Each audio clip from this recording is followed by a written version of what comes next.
सतगुरुदेव की जय। सर्वसंगत से प्रार्थना है, सत्संग प्रारंभ हो रहा है। कृपया सत्संग स्थल पर शांतिपूर्वक विराजमान होकर के श्रद्धा से सत्संग सुने। परमेश्वर की प्यारी आत्माओं से पुनर्निवेदन है, सत्संग प्रारंभ हो रहा है। कृपया सत्संग स्थल पर शांतिपूर्वक विराजमान होकर के श्रद्धा से सत्संग सुने। सत सही संत रामपाल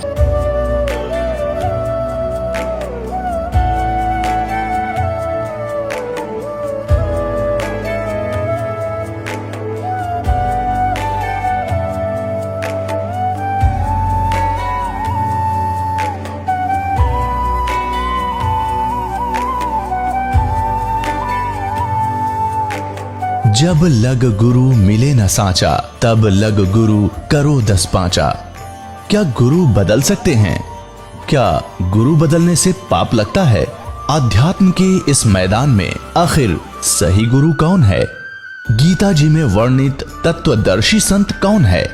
इन सभी प्रश्नों के उत्तर जानने के लिए अवश्य सुनिए जगत गुरु तत्वदर्शी संत रामपाल जी महाराज के मंगल प्रवचन।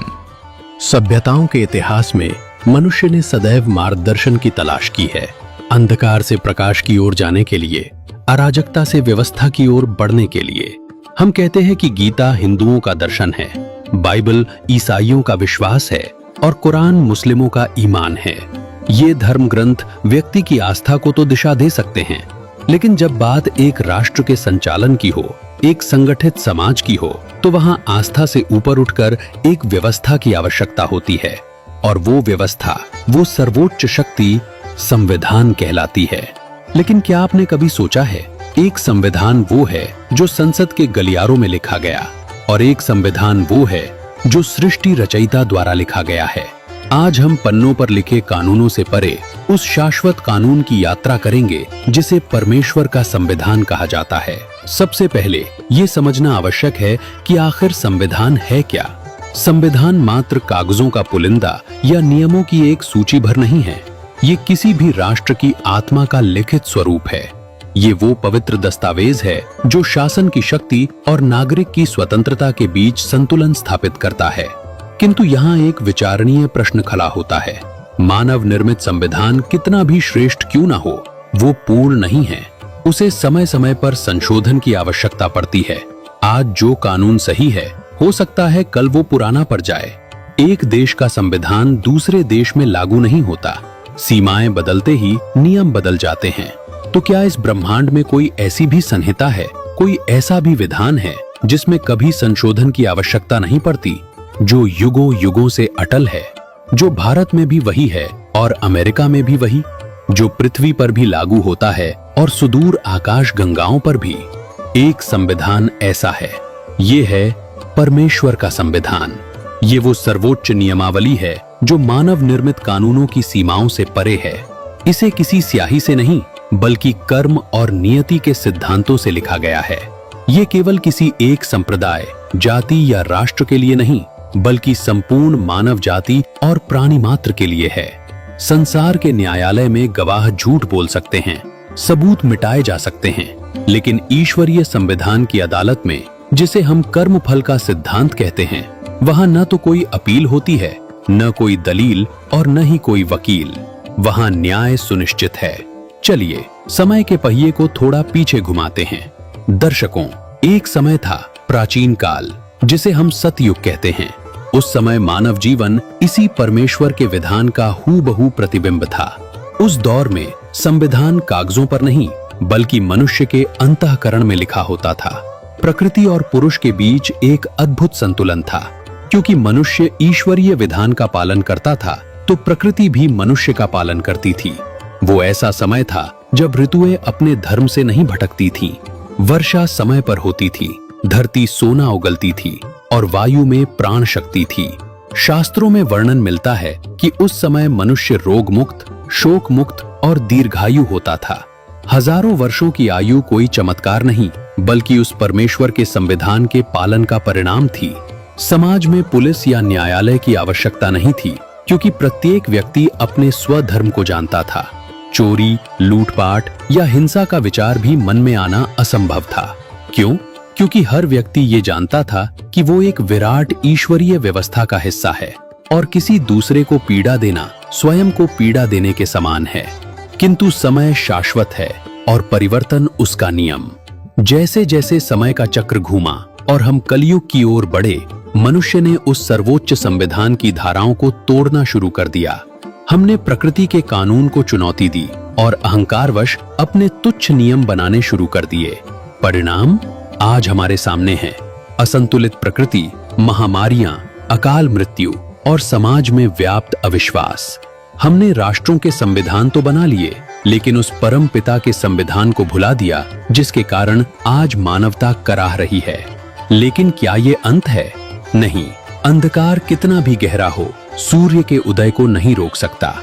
तो चलिए, आज की इस विशेष वीडियो में हम उस आवरण को हटाते हैं और आपको रूबरू कराते हैं ईश्वर के उस मूल संविधान से, जो सृष्टि के कण कण को संचालित करता है। किंतु प्रश्न ये है कि ये संविधान मनुष्यों तक पहुंचता कैसे है? जिस प्रकार किसी देश के संविधान को समझने के लिए कानून के जानकारों, वकीलों या न्यायाधीशों की आवश्यकता होती है, ठीक उसी प्रकार परमेश्वर के गूढ़ संविधान को समझाने के लिए स्वयं परमात्मा को इस धरा पर आना पड़ता है। ये इस सृष्टि का एक अटल नियम है। जब जब धर्म की हानि होती है और मानव रचित नियम ईश्वरीय विधान पर हावी होने लगते हैं, तब तब वो पूर्ण ब्रह्म स्वयं संत या ऋषि के रूप में देह धारण करते हैं या अपने किसी अत्यंत कृपापात्र अधिकारी संत को अपना दूत बनाकर भेजते हैं। इतिहास के पन्ने पलटें तो हमें दिखाई देता है कि आज से लगभग 600 वर्ष पूर्व इसी कलयुग के कालखंड में कबीर परमेश्वर का आगमन हुआ था। वो एक ऐसा समय था जब समाज रूढ़ियों की बेड़ियों में जकड़ा हुआ था। कबीर साहिब ने उस समय भी परमात्मा के वास्तविक विधान का उद्घोष किया था। उन्होंने मोक्ष और जीवन जीने का वो संविधान रखा जो वेदों और शास्त्रों का सार था। किंतु वो उस दौर की विडंबना थी। उस समय का समाज अशिक्षित था, विवेक पर अज्ञान का पर्दा पड़ा था। लकीर के फकीर बने समाज ने उस अनमोल संविधान को अस्वीकार कर दिया। लेकिन सत्य कभी पराजित नहीं होता, वो केवल प्रतीक्षा करता है। आज 600 वर्षों बाद समय का चक्र फिर घूमा है। समाज अब शिक्षित है, तर्कशील है और इसी विज्ञान और तर्क के युग में उसी परमेश्वर के विस्मृत संविधान को पिछले 30 वर्षों से एक महापुरुष पुनः जीवित कर रहे हैं। वे कोई और नहीं, जगत गुरु तत्वदर्शी संत रामपाल जी महाराज हैं।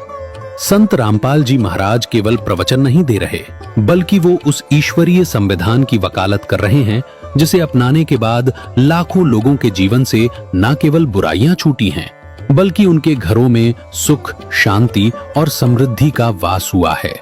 संविधान वो है जो सुरक्षा दे, और संत रामपाल जी महाराज जिस विधान को बता रहे हैं वो आत्मा की सुरक्षा की गारंटी देता है। तो आखिर क्या कहता है वो विधान? क्या है वे नियम जो एक साधारण मनुष्य को सुखी और निरोगी बना सकते हैं? आइए बिना समय गंवाए सीधे सुनते हैं उस तत्व ज्ञान को संत रामपाल जी महाराज के मुखारबिंद से, जो आज पूरी दुनिया के लिए जीवन जीने का संविधान बन रहा है। प्रसंग चल रहा है कि साईं इतना दीजिए जिसमें कुटुंब समावे, हम भी भूखे ना रहे, अतिथि ना भूखा जावे। अब हमारे लिए परमात्मा ने ये उदाहरण दिया है कि इस कलयुग में अब वर्तमान में जो माया जोड़न की दौड़ लगी है, ऐसी होड़ लगी है कि इस इंसान को माया के सिवाय पैसे के अतिरिक्त कुछ भी दिखाई नहीं देता। ना नाता दिखाई देता है, ना कोई लाज शर्म लोग की रह रही है। तो ये ऐसा क्यों हो गया? अज्ञानता से। परमात्मा कहते हैं ये काया तेरी है नहीं, माया कहां से हो, और चरण कमल में ध्यान रखो, इन दोनों को खो। अब काया तेरी है नहीं, शरीर है तेरा नहीं, और तू संपत्ति ना अपनी मान बैठा, नालायक के भूल पड़गी तेरा। तुम मालिक को याद कर, ये ना तेरी शरीर है ना तेरा संपत्ति है। इन दोनों को भूल जा और मालिक ने याद रख।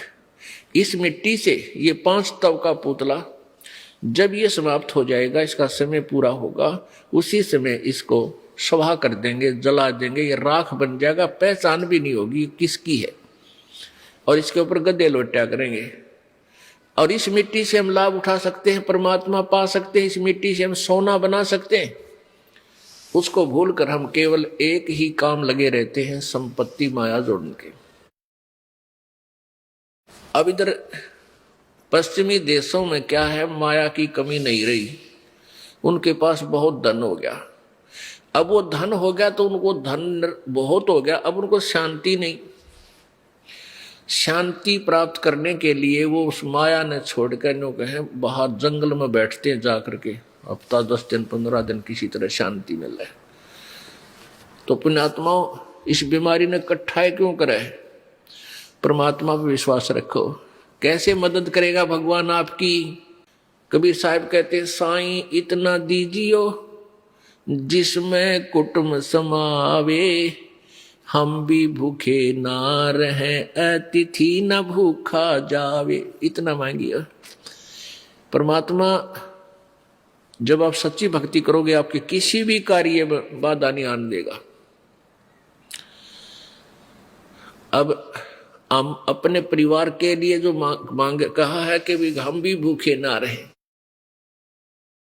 और अतिथि ना भूखा जाए, सब कुछ आ गया। यानी रिक्वायरमेंट ऑफ द फैमिली, अपने परिवार की आवश्यकताओं को से अधिक डिमांड भगवान से नहीं करना। और फिर जो आपके पास पैसा शेष बचता है उसको पुण्य में अधिक लगाओ, जैसे परमेश्वर ने स्वयं ये लीला करके दिखाई। परमेश्वर कहते हैं, दान दिए धन घटे नहीं, चढ़ी चोंच भर ले गई नदी न घट्यो नीर। और दान दिए धन घटे नहीं, कह रहे साहिब कबीर। परमात्मा कहते हैं, देते को हर देत है जहां तहां से आन, और ना दिया फिर मांगते फिरियो, परमात्मा सुना नहीं कान। जैसे किसी ने पिछले जन्मों में पुण्य किया है, आज वो गाड़ियों में चलते हैं, बहुत अच्छी व्यवस्था घर की है। और जिन्होंने पूर्व जन्म में दान नहीं किया, आज वो गरीब इतने हो गए हैं, मजदूरी भी कर लेते हैं, कोई कागज चुगते फिरते हैं, दिए भाई बाबा दिए, कोई नहीं देता चवन्नी। तो क्यों नहीं देता? क्योंकि उसने पिछले जन्म में पुण्य नहीं किया। तो कहते हैं, परमात्मा कह रहे हैं कि देते को हर देत है।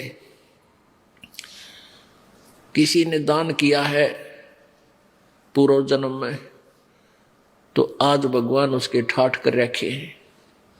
और अब भी दान करोगे तो इस जन्म में भी मिलेगा आपको, और अगले में भी, नेक्स्ट में भी मिलेगा।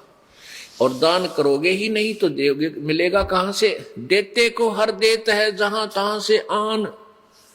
और जिसने दान नहीं किया, नहीं दिया, सो मांगते फिरियो, परमात्मा सुने नहीं कान। धर्म बिना दापे नहीं, ये प्राणी प्रपंच, आस बिरानी क्यों करे, तन दिया हो तो संच। परमात्मा कहते, मन हो मनोरथ छोड़ दे, तेरा किया ना हो। और जब पानी में घी निकले तो लूखा खावा ना कोई नहीं खावा लूखा जाए। पानी में बिलोए तो घी निकलता होता है। इन बकवादा तो सुख होता हो या धनी होता हो, कोई ना करके खावे।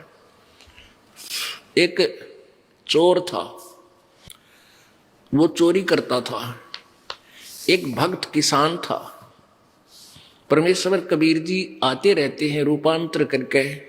एक जीवन तो वो अपना वैसे जीते हैं, और समय समय कहीं कहीं प्रगट होकर 10-20 वर्ष कहीं रह गए, 10-20 वर्ष कहीं रह गए, अपनी प्यारी आत्माओं को फिर से भक्ति से सैचुरेट करते रहते। तो वो रूपांतर करके प्रभु आए हुए थे, गुरु रूप में, संत रूप में विराजमान थे। उनका शिष्य था एक किसान। जब उसने उपदेश लिया ही था, कुछ दिन के बाद वो बहुत निर्धन था। उसके पास एक ही बैल था खेती करने के लिए, और उस बैल को उस चोर ने चुरा लिया। एक चोर ने, अब चोर ने मान लिया 100 रुपये का बैल था, उसने तो जितने पैसे मिल जाए उतने ठीक, कौन सा मोल ला रखा था। और बेच दिया 30-35 का, और खाए पिए मौज उड़ाई। पुराने समय की बात है। अब उसमें 100 रुपये का आज 10,000 का बैल, इतनी तुलना समझ लो। अब उसने फिर, क्योंकि चोर ने तो कमाए थे, खा पी फुर्रोए, फिर भूखा मरा, फिर चला चोरी करने के लिए। घूमता घूमता उसी साइड चला गया। उसने देखा ऐसे झांक के, उसी पहले वाले जिसका एक बैल चुरा के ले गया था, उसने देखा ऊपर से झांक के, उसके 2 बैल बहुत सुंदर मजबूत तगड़े तगड़े 2 बैल थे। उस चोर ने उसके 2 और चुरा लिए, उसी के 2 और चुरा के चला गया। उसने ये सोचा कि ये आदमी हाउला भी ना करता, ना कि तब पुलिस रिपोर्ट करता, ये सीधा सा आदमी है, इसके के चुरा ले। अब उसने वो भी साल 2 वर्ष में खा पी कर बर्बाद किए। फिर वो उसी क्षेत्र में आ रहा था, उन्हें सोचा उसका तो नाश हो लिया होगा, उसके पास तो होगा ही नहीं। फिर भी किसी और के चोरी करने के लिए चला, रास्ते में वही घर पड़े था। फिर झांक के देखा उसने, क्या देखा कि उसमें 4 बैल थे। 4 बैल, एक तगड़े तगड़े खागड़ जैसे। अब उस चोर ने तो पेट पकड़ दिया, तेरा गजब हो, मैं इसके 3 बैल चुरा ले गया, मेरा तो नाश हो गया, मेरे पास तो चवन्नी नहीं, इसके 4 बैल आ गए।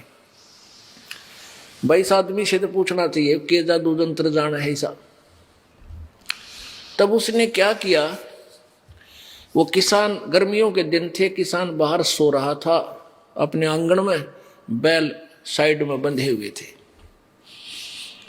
उस चोर ने वो किसान उठाया। किसान कहने लगा, भाई कौन है तू, मुझे सोने। वो बोला, मैं चोर हूं। किसान बोला, भाई मुझे सोने दे, सारा दिन खेत में काम किया, नींद आवे है, तू अपना काम कर और मुझे निंद्रा लेने दे। तू कर ले अपना काम, चोर है तो कर चोरी, तेरा काम चोरी करना है, मुझे डिस्टर्ब मत करे। अब वो चोर कहता है, भले मानस हुआ, चोरी है तो ना होती मेरे भाई भी, या चोरी ना हो रही मेरे से, एक बार उठ मेरा भाई। उसके पैर पकड़े, माथा टेक कर तो खड़ा हो, एक बार उठ लिया। क्या बात भाई भगत जी बता। और चोर कहने लगा, भाई एक बात बता, मन मार दिए थे छोड़िए भाई, सच्ची बताऊंगा आज। तेरा मैं चोर हूं, तेरा पहला बैल भी मैं चुरा के ले गया था, और तेरे 2 बैल बंदे पाए, और वो 2 भी मैं चुरा ले गया। आज तेरे 4 बैल है, मेरा नाश हो लिया नू का नू। बालक भी बीमार, किसी का कुछ हो रहा, हर पैसा मेरे पास नहीं। भाई ये क्या कारण है, ये कौन सा जंतर मंत्र तेरे पास है, मुझे भी बता दे। किसान बोला, भाई जंतर मंत्र तेरे पर हो को ना, तेरी आदत बिगड़ेगी, क्यों चोरी करके जो खा लेगा उस पर काम ना बने। नो बोला, भाई मैं कति काम जो तू कहेगा मैं वो कर लूंगा। तो उसने कहा, भले मानस, भले पुरुष, यदि चोरी करके 2 नंबर तक कोई सेठ हो तो फिर कौन करके खावे, सारे चोरी करने लग जावे। आप भाई एक शर्त है, आप हमारे गुरु जी के पास चलो, उपदेश ले लो और ये बुराई छोड़ दो।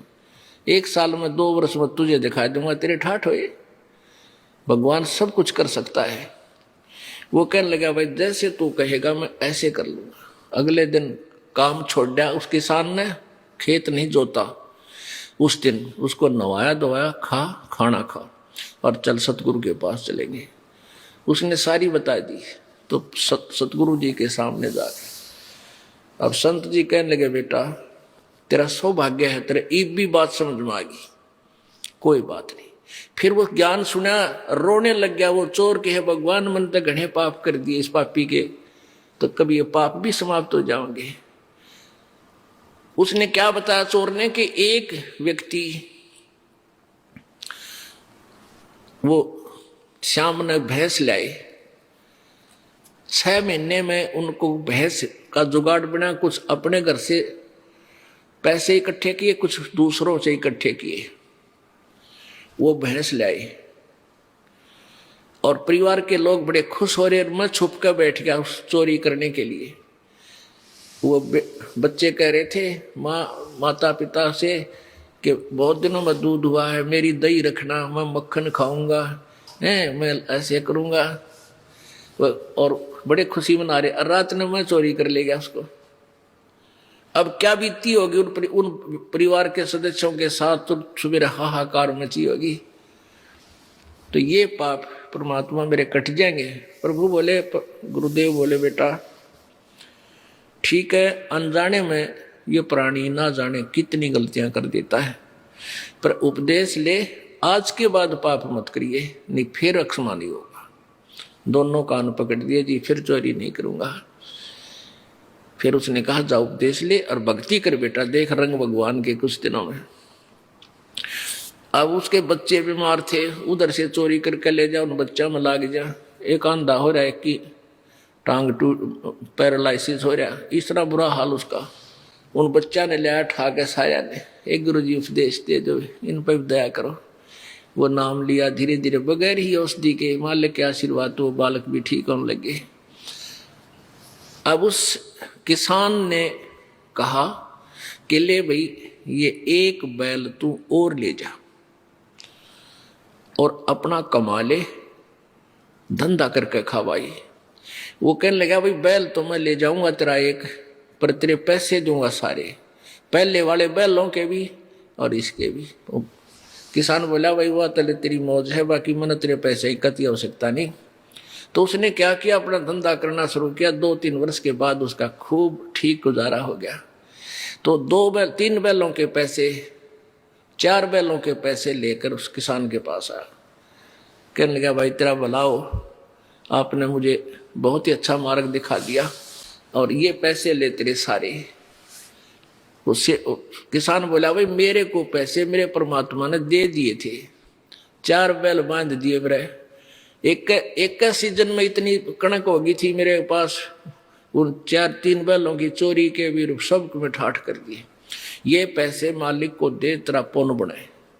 वो दान करवाए दाता के पास, गुरुदेव के पास जाकर। तो पुण्यात्माओं, हम परमात्मा की परिभाषा से बहुत दूर हैं, परिचित भी नहीं है, इसलिए हम पाप पे पाप करते जा रहे हैं, दूने दुखी हो रहे हैं। और पैसे की होड़ लग गई, 2 नंबर के काम थे, किसी तरह भी पैसा हो, पैसा ही पैसा दिखाई देता है संदेह प्राणी में। और पैसा भी परमात्मा बिना आपके पास आ नहीं सकता, दूना दुखी होगा। जैसे निर्धन मानता है कि धनवान बहुत सुखी होता है, और धनवानों की स्थिति अगर आप देख लो तो कहना ही क्या है, उसको चैन नहीं दिन रात। धनवान सेठ सोचता है कि राजा लोग ही सुखी होते हैं, इनके आगे पाछे नौकर घूमते हैं और इनकी जुबान से सब कुछ ठीक होता चला जाता। नहीं, राजा कभी सुखी नहीं होता। एक परिवार का छोटा सा मुखिया जिसमें 5-7 सदस्य होते हैं, उन्हें के अरेंजमेंट में उसको दिन रात नींद नहीं आती, चिंताएं बनी रहती हैं। और एक राजा तो बहुत बड़े क्षेत्र का पिता मुखिया बन जाता है, एक जो है ना इंचार्ज बन जाता है, तो वो इतने बड़े परिवार का पिता बन जाता है, तो उसको दिन रात नींद नहीं आती। कभी कोई प्राकृतिक आपदा आ गई है, कभी उसके अपने ही मंत्रिमंडल में कोई विद्रोह होने की खतरा रहता है, कोई विरोधियों का उसके जो है ना कुछ सुनने को मिलता है। हाँ ठीक है, वो सामने घुटी ला के पड़ गया है, तड़के सलूट मारने खड़े पावे हैं, इसलिए वो ऐसा लगता है कि राजा बहुत सुखी होगा। नहीं, राजा को सपने में भी सुख नहीं होता। राजा सोचता है कि स्वर्ग के देवता सुखी होंगे, देवता सोचते हैं इंद्र को ही सुख होगा। इंद्र को जब देखते हैं, इंद्र की दुर्गति, ओए होए, आप इतिहास पढ़कर देखो स्वर्ग के राजा इंद्र का, कभी उसके ऊपर कोई चढ़ाई कर रहा है, कभी उसको कभी इंद्र जो है ना अपने राजधानी छोड़कर भाग जाता है, मार काट हुई रहती है। इंद्र सोचता है ब्रह्मा विष्णु महेश ही सुखी होंगे। ब्रह्मा विष्णु महेश को सौंपने में भी सुख नहीं है। पुण्यात्माओं, ये जो आपको ज्ञान सुनाया जाता है, ये तत्व ज्ञान है और इसमें ये सत्य समझना। श्रीमद् देवी भागवत के पहले स्कंद के अध्याय 4 पृष्ठ 45 में भगवान विष्णु जी स्वयं कहते हैं, मैं सदा तप करने में लगा रहता हूँ, उस शक्ति के शासन से कभी मुक्त नहीं रह सकता। का भी अवसर मिला तो लक्ष्मी के साथ सुखपूर्वक समय बिताने का सौभाग्य प्राप्त होता है। मैं कभी तो दानवों के साथ युद्ध करता रहता हूँ। जैसे और वैसे आपके प्रत्यक्ष उदाहरण देते हैं। जैसे विष्णु भगवान श्री रामचंद्र रूप में आए थे, युवा हुए, ब्याह हुआ, विवाह होते ही वनवास हुआ, वनवास में सीता जी का अपहरण हुआ, फिर रावण के साथ लट्ठम लट्ठा, ना जाने कितनी दुनिया की मार काट हुई, करोड़ों आदमी अरबों आदमी मारे गए, और फिर सीता जी वापस आए। आते कुछ वर्षों के बाद ही उनको घर से निकाल दिया, गर्भवती को। बच्चे कहीं, श्री राम कहीं, वो चाहे सारी पृथ्वी का राजा हो, जिसका परिवार की तो जंगल में दुख पा रहा हो, परिवार उसके पास नहीं है, तो उसको सोपन में भी सुख नहीं हो सकता, चाहे कितनी बात बना ले। उसके बाद श्री कृष्ण रूप में आया, आपने देखा उनका इतिहास, क्या हाल हुई उनकी, क्या हालत थी। बचपन से ही मामा शत्रु, कभी जरासंध मारने आ रहा है, कभी चारणोर शत्रु हो गया, कभी कंस शत्रु बन गया, कभी जेल में जन्म हुआ। और अंत में श्री कृष्ण जी का क्या हुआ कि उनके सामने ही पूरा यादव कुल, उनके उसके बेटे भी, पोते भी, सब भाई बहन भाईचारा सब वहीं आपस में लड़कर मर गए, नष्ट हो गए।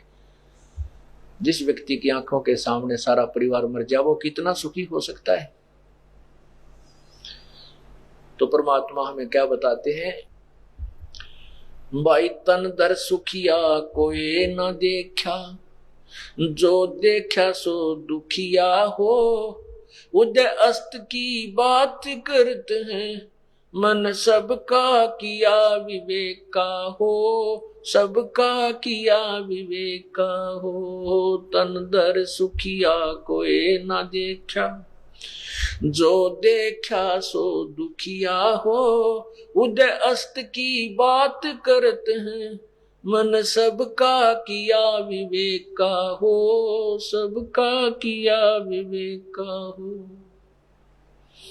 भाई घाटे है बाधे सब जग दुखिया, के गृहस्थी बैरागी हो, घाटे है बाधे सब जग दुखिया, के गृहस्थी बैरागी हो। सुख देव ने दुख के डर में, गर्भ में माया त्यागी हो, गर्भ में माया त्यागी हो।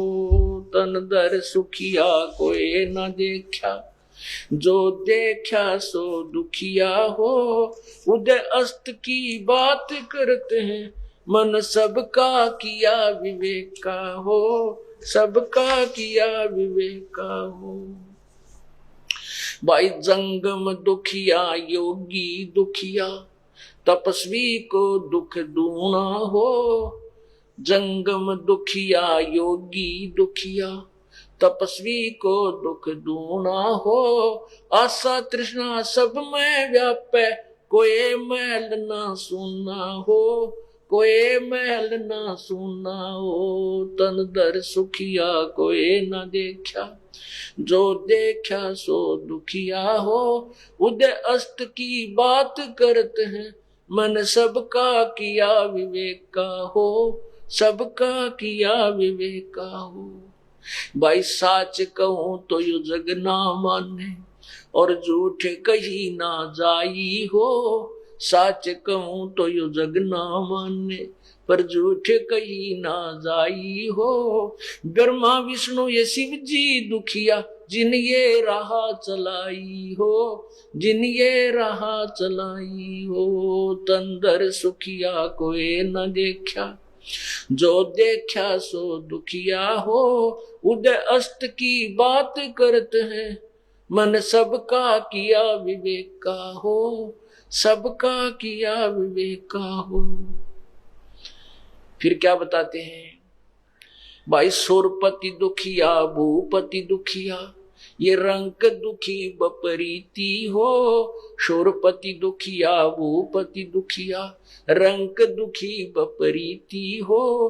कहे कबीर और सब दुखिया, एक संत सुखी मन जीती हो, संत सुखी मन जीती हो। तंदर सुखिया कोई ना देखा, जो देखा सो दुखिया हो। उदय अस्त की बात करते हैं, मन सबका किया विवेक का हो, सबका किया विवेक का हो।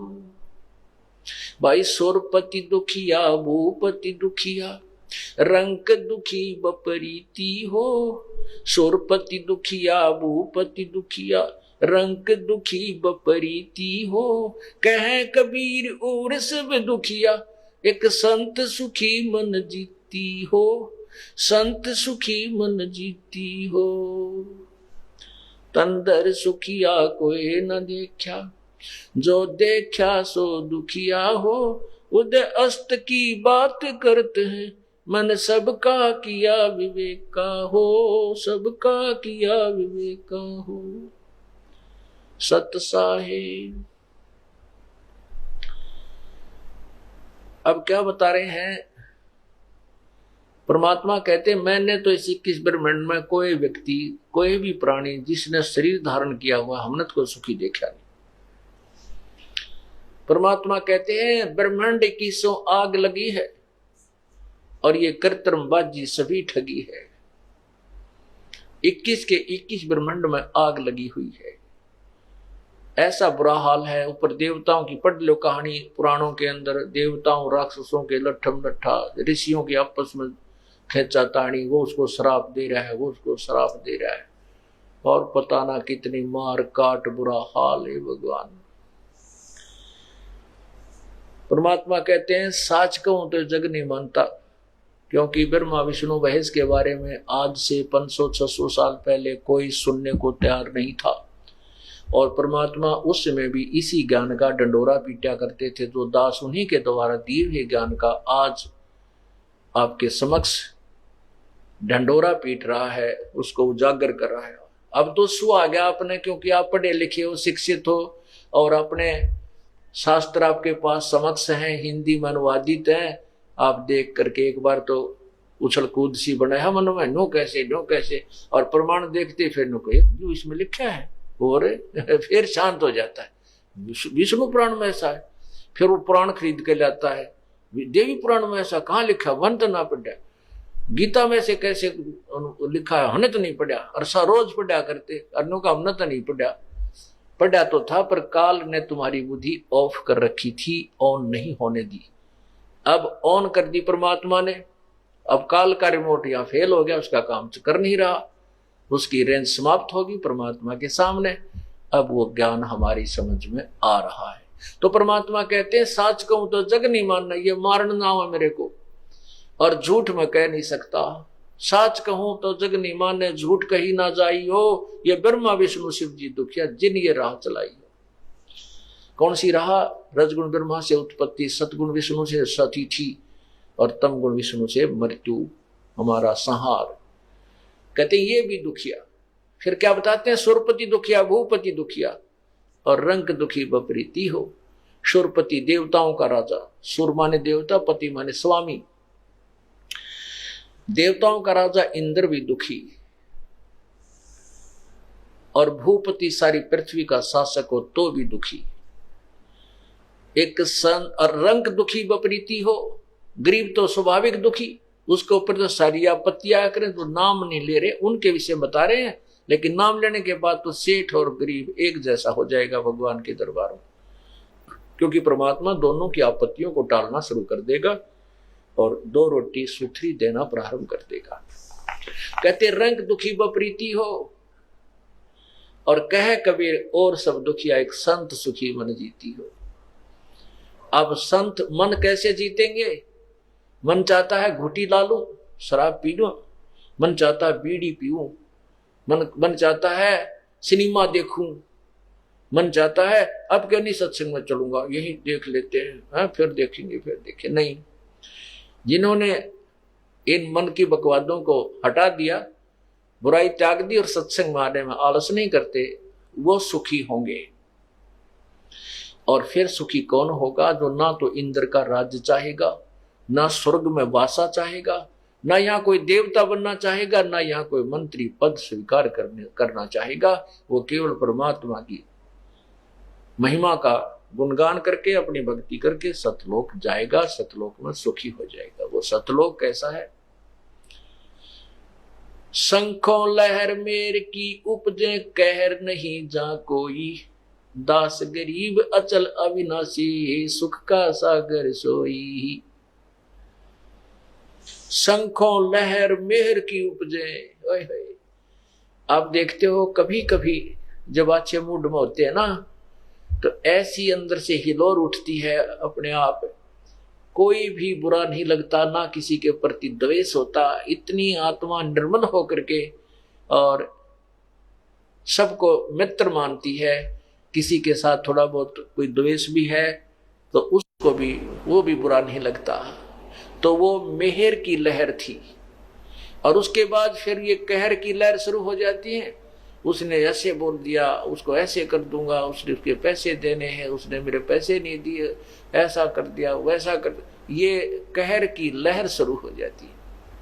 तो वहां कहते हैं जो मेहर की लहर आपके अंदर एक कभी कभी आती है, वो शंखों लहर मेहर की उपजे।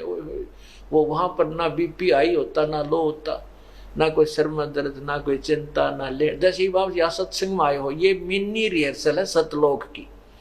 आप यहाँ 15 दिन रुको, बड़ा बड़ा भंडारे में भोजन मिलेगा, और सुबह शाम दिन रात आपकी भगवान की भक्ति करते हो, बिछे बिछाए कपड़े, ना किसी से लेना ना देना, ना झगड़ा, ना कोई नोक यू यो यहाँ ज्यादा खाता है, यो मैं कम खाता हूँ, एक जैसा भंडारे में सबको मिलता है। और राग द्वेष पैदा करना तो यहाँ भी कर लो, वो अलग बात है। एक आधा ऐसा ने कमा 3 गदेले बिछा कर सोएगा, चलो बार उसने तो कर दी गलती, दूसरा उसकी रीस करने लग जा है, या उसमें द्वेष कर ले, देख 2 बिछा रहा। तो इस तरह हम यहाँ अपने जो है ना अपने बना लेंगे वो, तो यहाँ भी दुखी हो सकते हैं, लेकिन सतलोक में ऐसा नहीं। लेकिन फिर भी मिनी रिहर्सल है ये कि यहाँ आपको कोई चिंता नहीं, ना तो कोई सामान लाने की, नाओ धो और बिछे बिछाए मैट और माला लेकर भजन करो, तो कितना आनंद आता है। कोई द्वेष नहीं है, कोई राग नहीं है, कोई दुख नहीं। जो संसारिक जहां आप जाओगे वहां जाते ही पहले तो देखोगे चीनी है कि नहीं, चाय कितनी रह रही है, दाल है कि नहीं, सब्जी लानी है, फलाना करना है, हो गया ना समस्या शुरू। तो हम सतलोक में जाने के बाद ऐसे हो जाएंगे, वो अपने परम पिता के भंडारे भरे रहते हैं, वो कभी समाप्त नहीं होते, एवर लास्टिंग है वो। तो क्या बताते हैं, शंखों लहर मेहर की उपजे कहर नहीं जा कोई, दास गरीब अचल अविनाशी सुख का सागर सोई।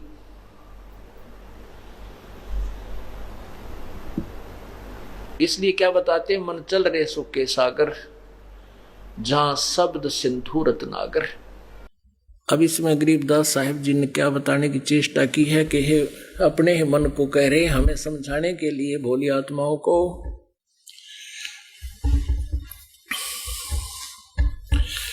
क्या बताते हैं कि कोट जन्म तन भर मत होगे, कुछ नहीं हाथ लगा रे। अपनात्मा यहाँ एक बहुत ही अच्छा एग्जाम्पल परमात्मा ने दया करी है। वैसे तो इन अन्य संतों पंथों धर्मों के महापुरुषों के जीवनी में हमें बहुत मटेरियल, बहुत मसाला मिल जाता है परमात्मा को समझने का, उसके विधान को जानने का। आपको थोड़ा सा दिखाते हैं, आओ जैन धर्म को जाने, एक पुस्तक जिसका इससे बहुत अच्छा लिंक है। ये देखिएगा, आओ जैन धर्म को जाने एक पुस्तक है, ये जैनियों के द्वारा ही लिखी हुई है। इसका राइटर है प्रवीण चंद्र जैन, M.A. शास्त्री।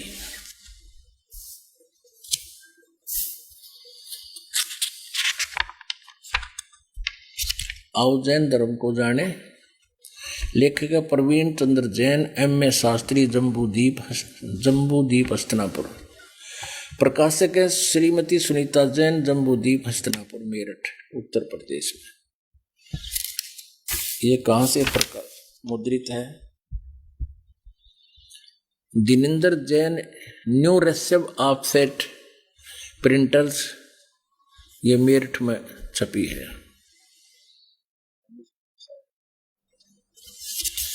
इसके हम 200 1.5 पृष्ठ पढ़ाएंगे, गणा नहीं। आओ जैन धर्म को जाने, पृष्ठ 293 पे विशेष प्रकरण में प्रश्न नंबर है यो 3343। श्री महावीर भगवान के अन्य कौन कौन से नाम हैं? अन्य उत्तर दिया है कि अन्य 5 नाम हैं: वीर, अतिवीर, सम्मति, महावीर एवं वर्धमान। अब 294 पा जाते हैं।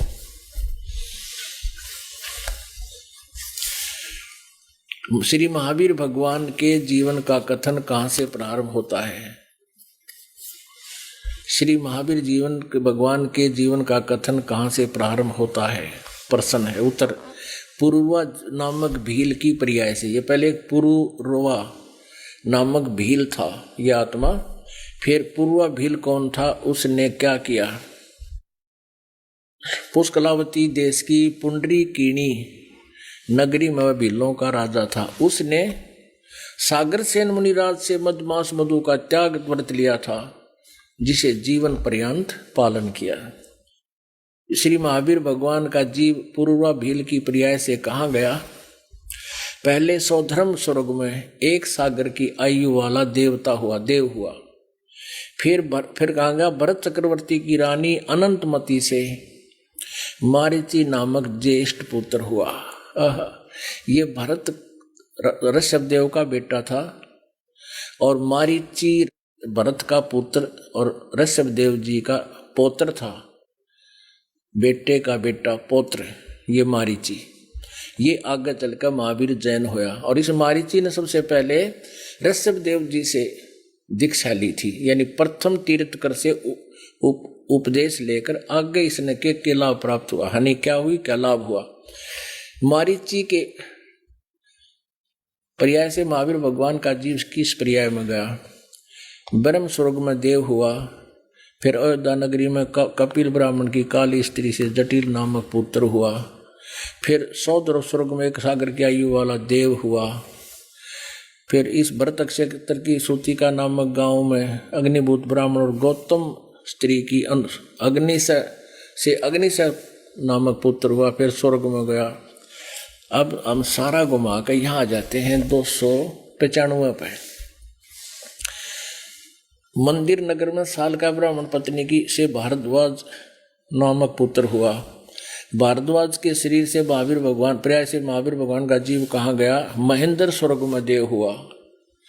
महेंद्र स्वर्ग महाइंद्र, वो महान इंद्र आपको देखा ऊपर ब्रह्मलोक में चला गया। महेंद्र स्वर्ग से महावीर भगवान का जीव कहाँ गया? इतर निगोद में एक सागर की आयु वाला निगोदिया जीव हुआ। निगोद से निकलकर श्री महावीर भगवान का जीव कहाँ गया?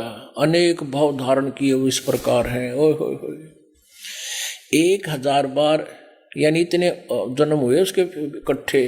1000 बार वृक्ष के शरीर भाव, 80,000 सीप के भाव, 20,000 नीम के भाव, नीम की जीवनी भोगी, और 90,000 बार केल वृक्ष के भाव, केले के, 3,000 बार चंदन वृक्ष के भाव, 5 करोड़ बार कनेर वृक्ष के भाव, 60,000 बार वैश्या के शरीर जीवन और 5 करोड़ बार शिकारी, 20 करोड़ बार हाथी के भाव यानी जीवन, और 60 करोड़ बार गधे के शरीर उत्तरा गधे के जीवन 60 करोड़, 60 करोड़ बार गधे का भाव जीवन, और 30 करोड़ बार कुत्ते के भाव। ओहो हो, 30 करोड़ उत्तरा गधे और कुत्ते का तो एक का जीवन बतेरा। ये सारे देवता अपने खत्म हो जाए इसके जीव के। 60 करोड़ बार नपुंसक के भाव, 20 करोड़ बार स्त्री के भाव, 90 लाख बार धोबी, और 8 करोड़ बार घोड़ा उतरे की, 20 करोड़ बार बिल्ली, और 60 लाख बार गर्भपात से मरने। ओहो, और 80 लाख बार देव पर्याय को प्राप्त हुआ। 80 लाख बार देवता बना। 80 लाख के देवता है कसराड़े लकड़ी जाए एक वगत अपने जाते ले जरूरत है कोई ना फेर के मैं बढ़न की। आगे क्या बता है कि उसके बाद कहाँ गया? राजगृह नगर में स्थावर ब्राह्मण हुआ, फिर महेंद्र स्वर्ग में 7 बार सागर के आयु वाला देव। अनी चक्कर खत्म नहीं हुआ, फिर आगे फिर चल पड़ा। फिर कहा 7वें नरक में गया। ओहो, यह कसर रह रही थी। 7वें नरक में गया। फिर प्रथम नरक में गया। अब गणाना 7वें स्वर्ग में देव हुआ।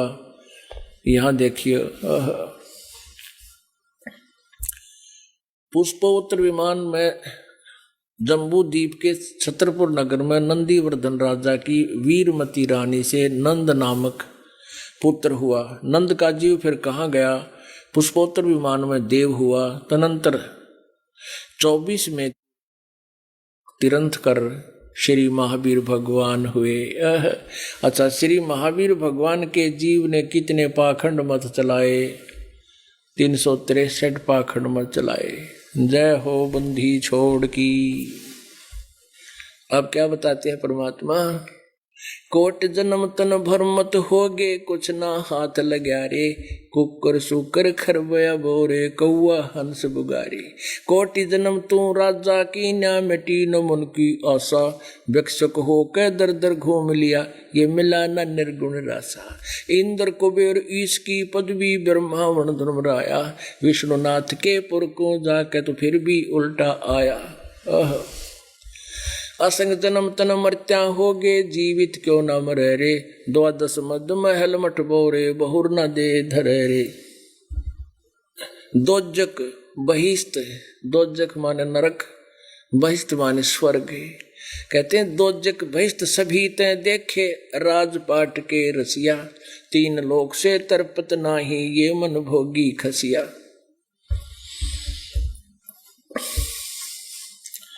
अब क्या बताते हैं? कोट जन्म तन भर मत होगे, कुछ ना हाथ लग्या रे। और कुकर सुकर खरबया बोरे, कौआ हंस बगारे। ओए होए। अब इस महावीर जैन जी की जीवनी से आत्मा कांप जाती है। पुण्यात्माओं, जिनका युग काल की माया का भांग का नशा उतर गया। नशे वाला चाहे कितना लोट्यारा, उसने तो मतलब है कोई नहीं डरन का। तो आप जी के ऊपर से काल की माया का यो भांग का नशा उतारने के लिए ये एंटीबायोटिक सत्संग रूपी कैप्सूल दिए जा रहे हैं। दर्शकों, ये तो आपने उस जीव के कष्टों को देखा जिसने बिना किसी विकार के वेदों अनुसार गुरु बनाकर भक्ति साधना की थी। जरा सोचिए, जब नियम का पालन करने वाले देवताओं का जीवन संघर्षमय है, तो नियम तोड़ने वाले, नशा करने वाले और शास्त्र विरुद्ध आचरण करने वाले मनुष्यों के लिए परमेश्वर के संविधान में कितनी कठोर सजा मुकर्रर होगी, उनका हश्र क्या होगा। आइए जानते हैं इस कठोर सत्य को। ये तो ऐसा खतरनाक विष है, इसका सबसे बड़ा पाप बताया हुक्के में, तम्बाकू में। क्या बताते? 100 नारी जारी करे, सुरापान 100 बार। एक चलम हुक्का भरे, वो डूबे काली धार। ओहो। एक परत्रिया के पास गमन करने का कितना पाप बताते हैं। पर द्वारा स्त्री का खोले, 70 जन्म अंधा हो डोले। मदरा पीवे कड़वा पानी, 70 जन्म समान के जानी। और फिर कहते सुरापान मदमासा हारी, गमन करे भोग पर नारी। 70 जन्म कटेंगे शीसम, साक्षी साहेब है जगदीशम। ओए होए। परमात्मा आदरणीय गरीबदास साहेब जी अपने भगवान कबीर साहब को साक्षी रख के कह रहे हैं कि जो विकार तुम कर रहे हो ये कितने भयंकर हैं। क्या बताया है कि मदरा पीवे कड़वा पानी और 70 जन्म कुत्ते के जानी। जो शराब पीते हैं एक बार उसके 70 जन्म कुत्ते के होंगे, कंटिन्यूसली 70 जन्म। ओए होए। और फिर क्या कहते हैं? सुरापान मदमासा हारी। सुरापान कहते हैं शराब पीने वाला, शराब पीता है जो, और मांस आहार करता है। और गमन करे भोग पर नारी, जो दूसरे की पत्नी के पास दुराचार करता है, तो उनके साथ क्या बनेगी? 70 जन्म कटेंगे शीसम, साक्षी साहेब है जगदीशम। उन लोगों के 70 जन्म शीश कटेंगे, कि तो बकरा बनेगा, कि तो मुर्गा बनेगा, कि तो वैसे, कि तो गंडासे में आकर कटेगा, कि तो थ्रेसर में आकर नाड़ आ जाएगी। यानी दुर्गति से मौत होगी, बुरे जन्म होंगे। उसके लिए बताते हैं कि 100 नारी जारी करे सुरापान 100 बार। ओए होए, मदरा पीवे कड़वा पानी, शराब पीवे उसके 70 जन्म कुत्ते के होंगे। और ये 100 बार पीने वाला 100 बार पी ले और 100 बार पर नारी गमन कर ले, उनको कितना पाप हो जाएगा, बहुत ज्यादा। कहते उन सबको मिलाकर एक हुक्का पीने वाले को, एक हुक्का भरने वाले को पाप है। पीने वाले गेला तक के बनेगी, क्या बुरा हाल होगा उसका, जो केवल भरकर देता है, पीने का सहयोग देता है, उसकी ये दुर्गति। और पीने वाले का तो पता नहीं कितना जुल्म होगा उसके ऊपर। सुरापान 100 नारी जारी करे सुरापान 100 बार, एक चिलम हुक्का भरे वो डूबे काली धारी। इसलिए मना करते हैं कि तुम हुक्का भी भर के मत देना। उन जो पाप कमा रहे हैं, स्वयं भी नरक में जा रहे हैं और उसमें सहयोगी बना रहे हैं अपने पुत्र पुत्रियों को। तो कहने का भाव ये है पुण्यात्माओं, ऐसी गंदी वस्तु। गरीबदास साहब कहते हैं यही मूल मंत्र तमाकू ना बोई। इस तमाकू से पीछा छुड़ाने का मूल मंत्र है कि तमाकू बीजा ही मत करो। अब क्या बताते हैं, तमाकू कसीदम तमा मस्त हैप, लुजित नसीरी कुती न कैफ, मरदूद मरहूद मकरूद पीवे शराब, ओगा सरे बिच खाना खराब, कुटन कलाहीन जुग जुग कलेश, सुखन मान मेरा कहता मैं हमेश, तलक सा तमाखू सिला घोट पीस, दे नाक नाश कमल में कसीस। कितनी प्यारी बात बताते हैं। अब इस तमाखू में इतना दोष क्यों बताया, इस तमाकू को इतना हानिकारक दोष क्यों बताया, सबसे ज्यादा भयंकर क्यों बताया? इसका कारण है कि मानव शरीर परमात्मा पाने के लिए ही मिलता है। जो पुण्यात्मा परमात्मा चाहते हैं वो मानव शरीर में ही उसकी तलाश खोज और मेहनत मजदूरी करके उस परमात्मा को पा सकते हैं। अन्य इसमें अगर हम भक्ति नहीं करते हैं, परमात्मा नहीं पाते हैं, तो पशु पक्षियों जैसा जीवन ही जीकर हम चले जाते हैं।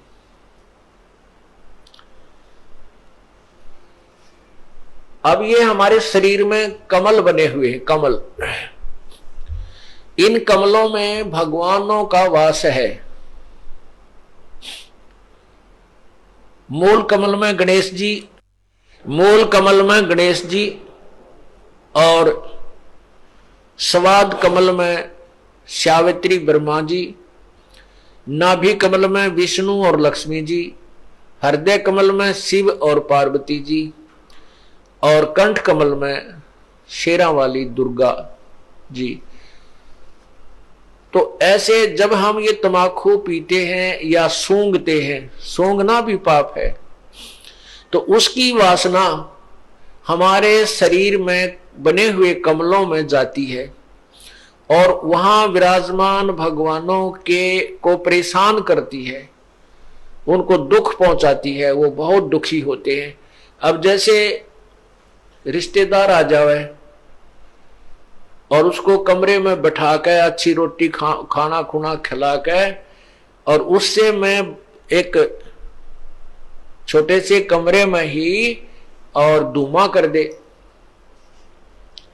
तो वो क्या कहेगा कि अच्छे नाला कहां फंसा है, मैं मर गया धुएं में, तो वो नाराज होकर चला जाएगा, बात बिगड़ेगी। और दूसरा ये है कि जैसे हम तंबाकू का प्रयोग करते हैं, धुआं बाहर छोड़ते हैं, आप देखिएगा हुक्का पीने वाले के हाथ पर भी निशान पड़ जाता है। और हुक्के की जो वो पाइप होती है उसको भी दूसरे तीसरे दिन साफ करते थे हमारे, ये देखे हमने बुजुर्ग, तो उसमें ऐसी मोटी मोटी पापड़ी सी उतरती थी, इतना मैल जम जाता था, उसमें गज लगा लगा कर उसको साफ करते थे, धोते थे। इसी प्रकार हमारे शरीर में ये इला, ये पिंगला, अब ये इला बाया जो अंग बाया नाक है इसको इला कहते हैं और दाया को पिंगला कहते हैं। ये इला और पिंगला इन नाकों से संबंधित आगे जाके दो नाड़ियां हैं और इन दोनों के बीच में तीसरी सुषुम्ना नाड़ी है और उस सुषुम्ना को खोल करके ये प्राणी अंदर चलता है, फिर कमलों से होता हुआ फिर त्रिकुटी पर पहुंचता है। और तमाकू सबसे पहला काम क्या बिगाड़ता है कि उस सुषुम्ना के जरा से सुराख को और बंद कर देता है, उसको जाम कर देता है, इस मनुष्य जीवन को बर्बाद कर देता है। जब ये मनुष्य जीवन के इस अनमोल शरीर को कंडम कर देता है, उस सुराख को ही बंद कर देता है जिससे परमात्मा मिलना है, इसलिए तंबाकू सबसे भयंकर और पापदायक है। अब पुण्यात्माओं, तंबाकू पीने वाले घबराओ नहीं, कहीं ये सोचे हमारा तो बंद हो लिया हम क्या करेंगे, नहीं। ये श्वास का जो सिमरन हम आपको देते हैं ये इसी काम का है कि इसको पहले उस स्थान को साफ करता है। श्वास के सिमरन से वो उसको साफ करेगा, उस मैल को कति धो देगा, मांझ देगा और उसमें प्रवेश करने योग्य वो स्थान बना देगा। वो तीसरा जिसको कहते हैं ना, तीसरी नाड़ी, वो साफ कर देगा। तो यहां क्या बताते हैं,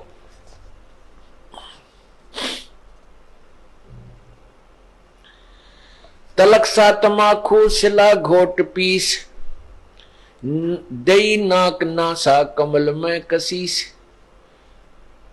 करी चूर चकना धरा नाम नाश, धरा नाक नाश, 70 घलाई गति 70 सलाई गति काट मास, व्यस्त के दरीबे में जो दीनी दुलद, अगर मूल मौला जहां बसत है प्रसिद्ध, हिंदू तुर्क को जो दीनी तलाक, पीवे तमाकू जो सरे के कजाक। जो तमाकू पान करते हैं, हुक्का पीते हैं या सिगरेट बीड़ी पीते हैं, वो कहते हैं परमात्मा के दोषी हैं, कजाक हैं।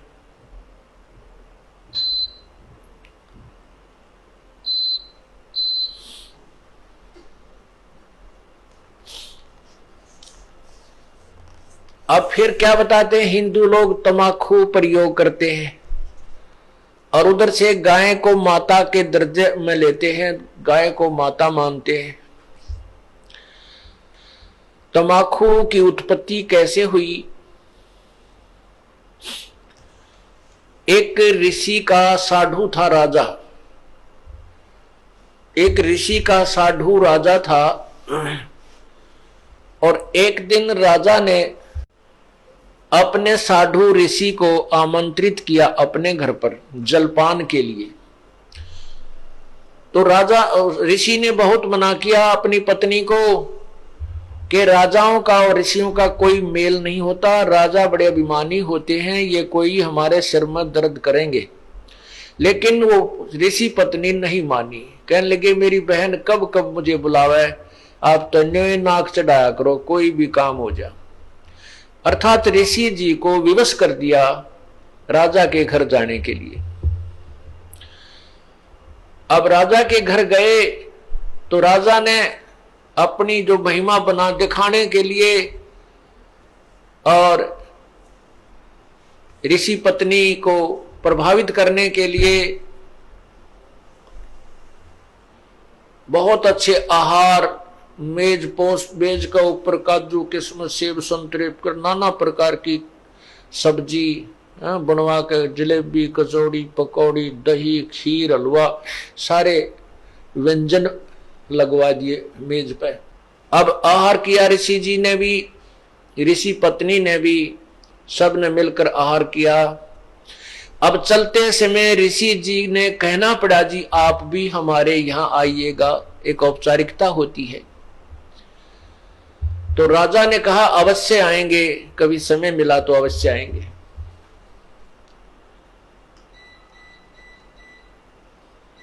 एक दिन वो समय मिल गया, राजा ने संदेशा भिजवा दिया कि हम आ रहे हैं।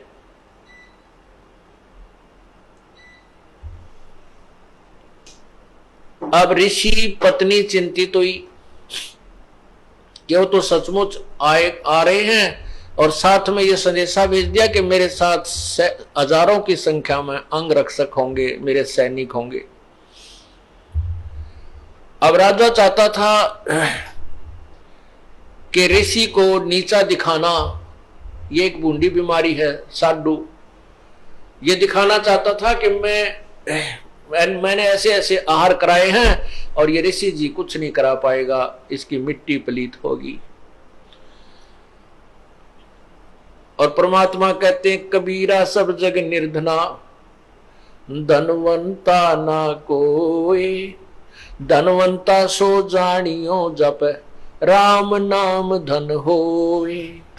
अब ऋषि जी के पास अपने तप की कमाई थी, अपनी साधना भजन की कमाई थी। ऋषि जी ने स्वर्ग से कामधेनु गाय वो उधारी ले ली कुछ समय के लिए, और उसको अलग से एक टेंट में रखा हुआ था। उधर से राजा अपने हजारों सैनिकों को साथ लेकर पहुंच गया और ऋषि से कहा कि भोजन की तैयारी करवाओ। ऋषि जी ने कहा जी भोजन तैयार है, आप खाना खाइए। अब वहां लगी लाइन और साथ के साथ थाली आ रही हैं, सबको परोसी जा रही है। ऋषि जी ने अपने एक सेवक को उस गाय वाले टेंट के सामने बैठा दिया, वो उठा उठा कर थाली बाहर रखता रहा।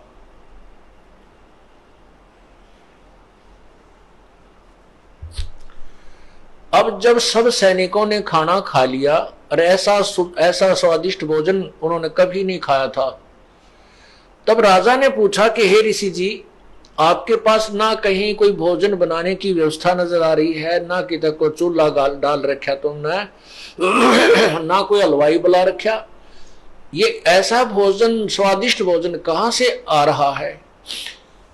तब राजा ने बताया कि मेरे पास एक कामधेनु गाय है और उसमें यह शक्ति होती है कि वो चाहे पूरी पृथ्वी जीम जा भोजन खा ले, पूरी पृथ्वी के प्राणी, तो भी उसका अंत नहीं आता।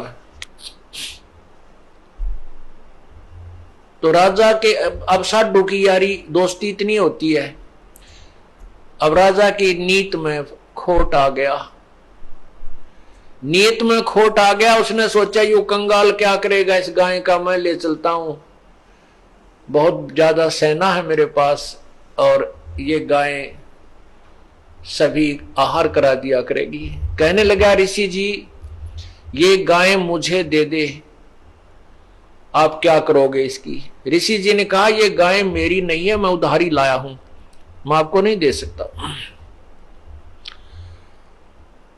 तो राजा बोला सैनिकों से कि सैनिकों इस गाय को छीन लो। अब ऋषि सोचता है कि अच्छा नालायक, ये तो जबरदस्ती कर रहा है मेरे साथ। तब उस ऋषि ने कहा हे गौ माता, आप अपने स्वदेश लौट जाइए, मैं विवश हूं। इतना कहते ही वो टेंट के ऊपरले हिस्से को पाड़ती हुई और गाय आकाश की तरफ, स्वर्गलोक की तरफ चल पड़ी। राजा ने गाय को कंडम करके नीचे डालने के लिए तीर मारा, पैर में तीर लगा और कहते हैं वो गाय का खून, रक्त, और उस टेंट में जो भी कोई वस्तु मांगते थे, इतनी थाली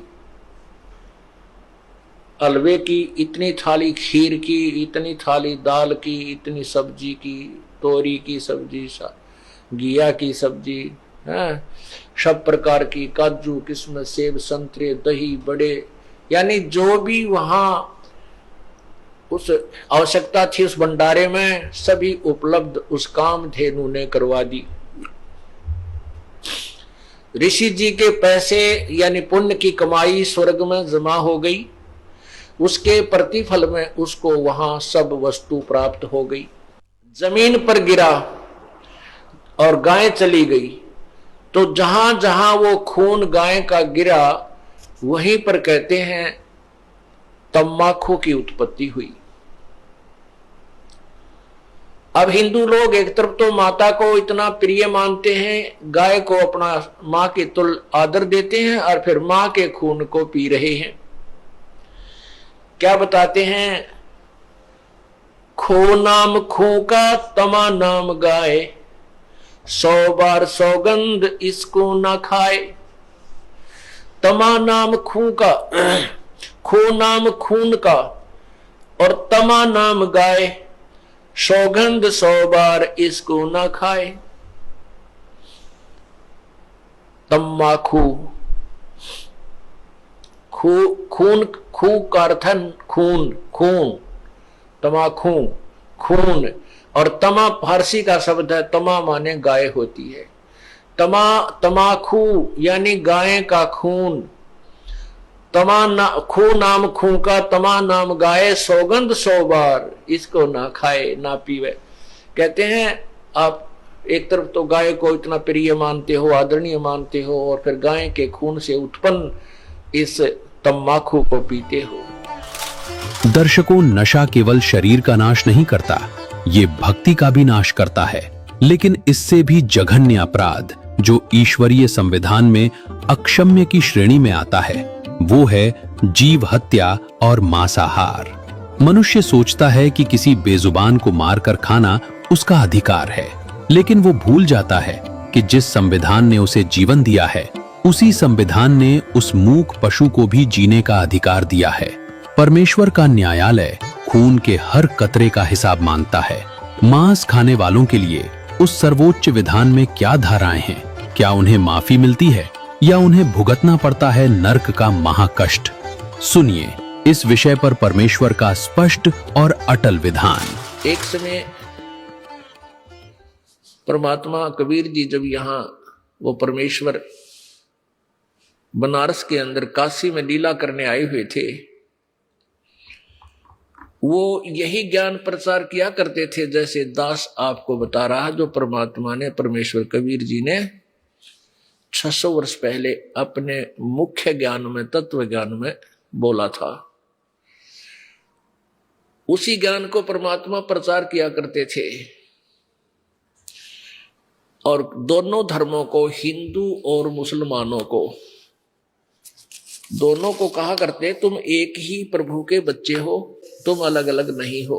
तुम आपस में झगड़ा करते हो, एक दूसरे को हीन सिद्ध करने की चेष्टा करते हो, ये तुम्हारा व्यवहार ठीक नहीं, क्योंकि तुम परिचित नहीं परमात्मा से।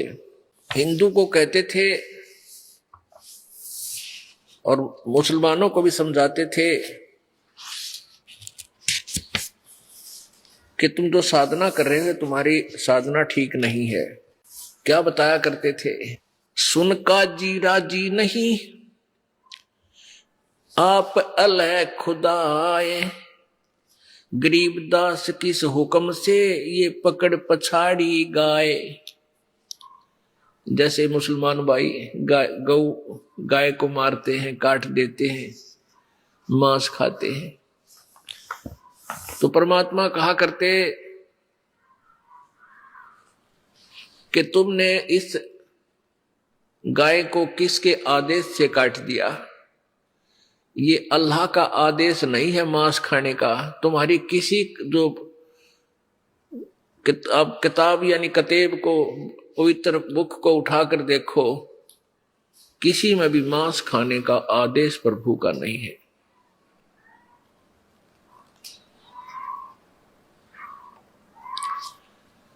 पुण्यात्मा ने तो हिंदू धर्म अपने सदग्रंथों से परिचित है, क्योंकि हमारे जो गुरु लोग थे वो शास्त्र ज्ञानहीन थे, उनको शास्त्रों का कोई पता नहीं था। वो संस्कृत अवश्य जानते थे। संस्कृत में कुछ श्लोक याद करके हमें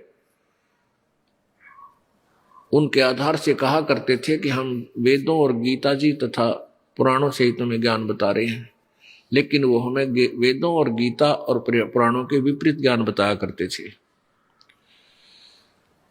इसी प्रकार जो मांस खाने का आदेश किसी भी परमात्मा ने नहीं दिया, इसके लिए आपको प्रमाण दिखाते हैं कि मुसलमान धर्म या ईसाई धर्म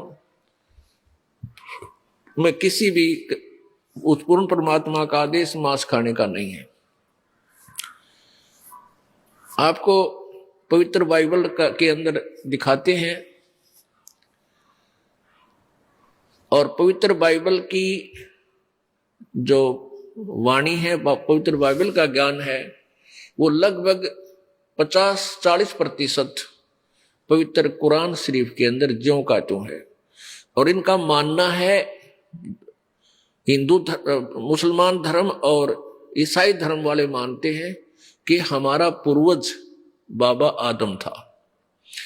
अब बाबा आदम को, यानी जब सृष्टि रची अल्लाह ने, पवित्र बाइबल में लिखा है कि मनुष्य को उसने कहा कि मैं मनुष्य को अपने स्वरूप के अनुसार बनाऊंगा। परमात्मा ने मनुष्य को अपने जैसा उत्पन्न किया। तो इससे एक तो ये सिद्ध हो गया कि भगवान मनुष्य जैसा है, अल्लाह मनुष्य जैसा है, साकार है।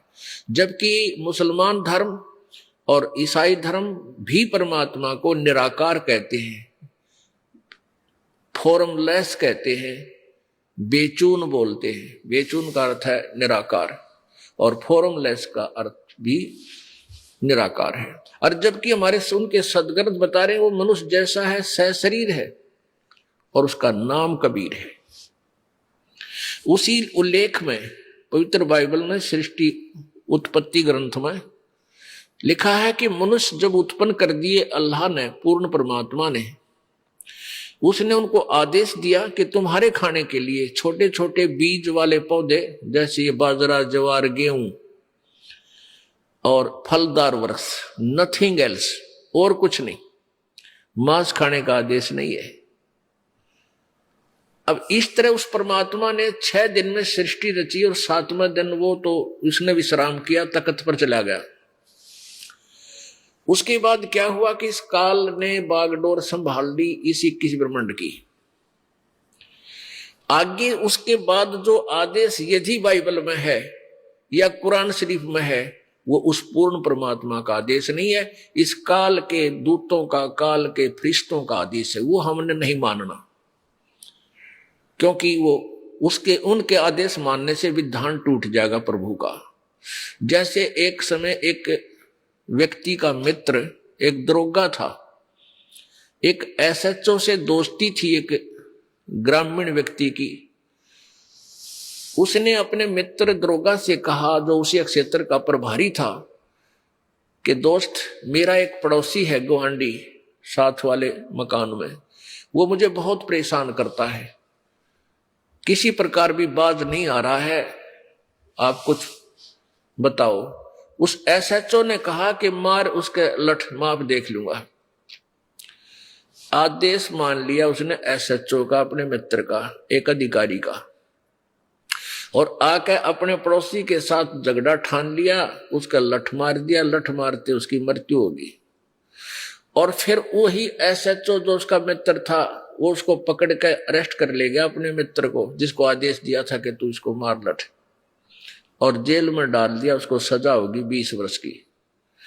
अब कारण क्या था कि राजा का विधान है कि कोई किसी की हत्या करेगा, मारपीट करता है, तो कानून टूट जाएगा, उसको सजा, दंडित होगा। और वो एक अधिकारी ने आदेश दे दिया कि जा मार लठ, माफ देख लूंगा। तो उसने आदेश मान लिया, अधिकारी का आदेश मान कर जो कर्म किया उससे विधान टूट गया, तो उसको दंडित होना पड़ा। इसी प्रकार परमात्मा पूर्ण ब्रह्म का आदेश हमें मांस खाने का नहीं है। गेहूं, बाजरा, ये फल, काजू, किशमिश, ये उसका आदेश है खाने का। इसलिए हम दोषी नहीं है। कई ऐसे बात अड़ा कर बैठ जाते हैं जो मांस खाने वाले हैं, कहते हैं गेहूं में भी तो जीव है, बाजरे में भी तो जीव है, इसको क्यों खाते हो? और कोई बात हुई? ये आदेश है जो मालिक का। अब जैसे यहाँ अब देश के कानून है कि भी कोई मनुष्य को की मृत्यु कर देगा तो उसको 20 वर्ष की सजा होगी, सजाए मौत भी हो सकती है। और बाकी ये और मुर्गे मारे हैं कि जब बकरे काटे हैं इन्हें खाए जाओ, कोई नहीं राजा बोलता, उसके ऊपर कोई वो नहीं है। लेकिन परमात्मा का आदेश है गेहूं, चना, बाजरा, ज्वार ये तुम खा सकते हो, ये आदेश है प्रभु का। और ये जड़ जूनी के जीव हैं, तो ऐसे हमने मांस नहीं खाना क्योंकि आदेश नहीं है परमेश्वर का। और जो खाते हैं वो विधान तोड़ रहे हैं परमेश्वर का। ये देखिएगा, ये पवित्र बाइबल है, ये पवित्र बाइबल संपूर्ण जीवन अध्ययन बाइबल, ये कहां से छपा है?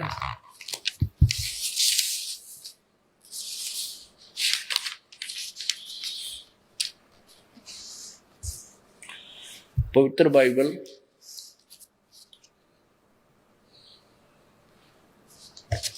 संपूर्ण जीवन अध्ययन बाइबल, प्रबंधक संपादक डेविड स्टुअर्ट, अंग्रेजी प्रधान संपादक Donald C Stamps MA MDiv, संयुक्त संपादक जय वेस्ले आदम्स PhD, संपादकीय समिति ये फुल लाइफ स्टडी बाइबल, ये मसूरी USA से छुपा है।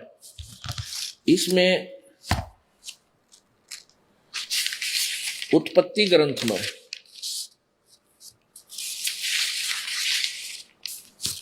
ये देखिएगा, ये उत्पत्ति ग्रंथ है।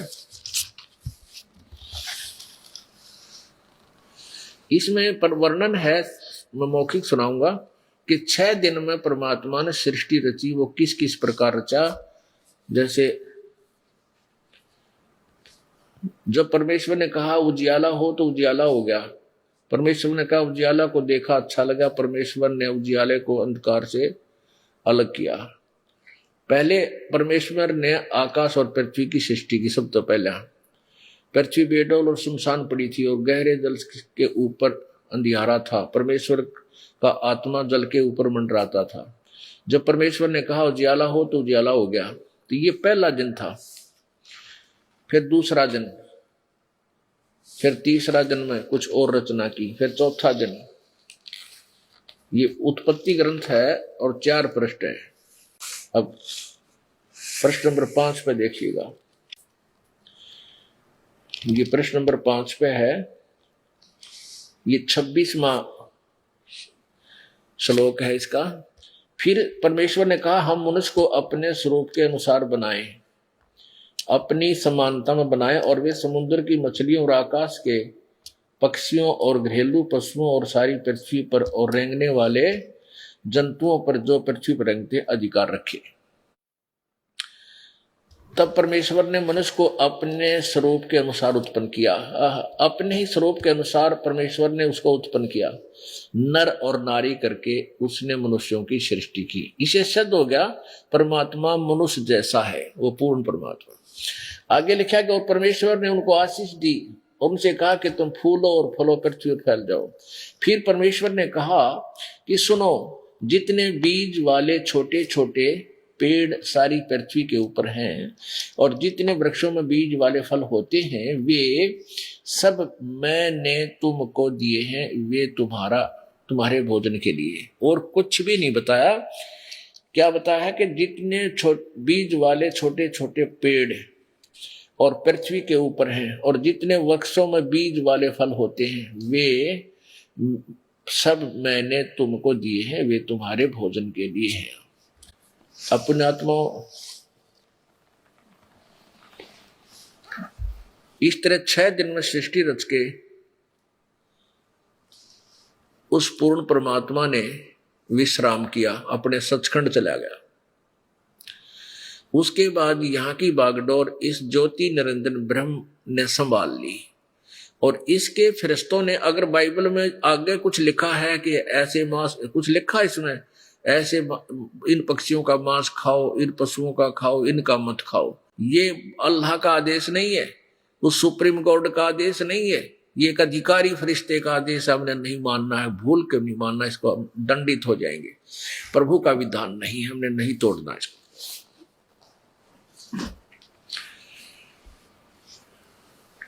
तो क्या कहा करते प्रभु, सुन का जी राजी नहीं वो आप अल्लाह खुदाए, गरीबदास किस हुक्म से तन पकड़ पछाड़ी गाय। किसका आदेश है, तन गाय को मार दिया।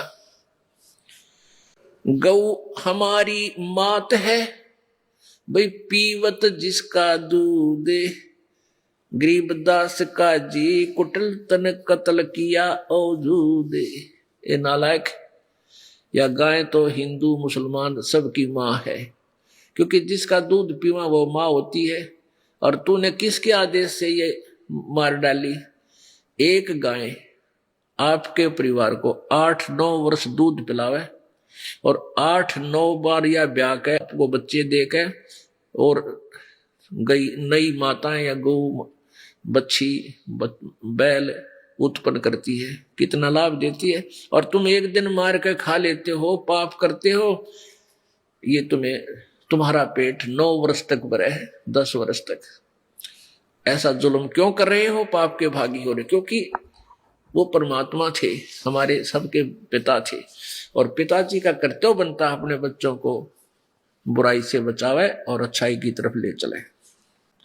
गौ हमारी मात है पीवत जिसका दूध, गरीबदास का जी कुटल कत्ल किया औजूद। गौ तुम्हारी अम्मा है तापर छुरी न बा, गरीबदास घरत दूध को सब ही आत्म खाए। ऐसा खाना खाइए माता कहने पीरी, गरीबदास दरगह सरे गल में पड़े जंजीर।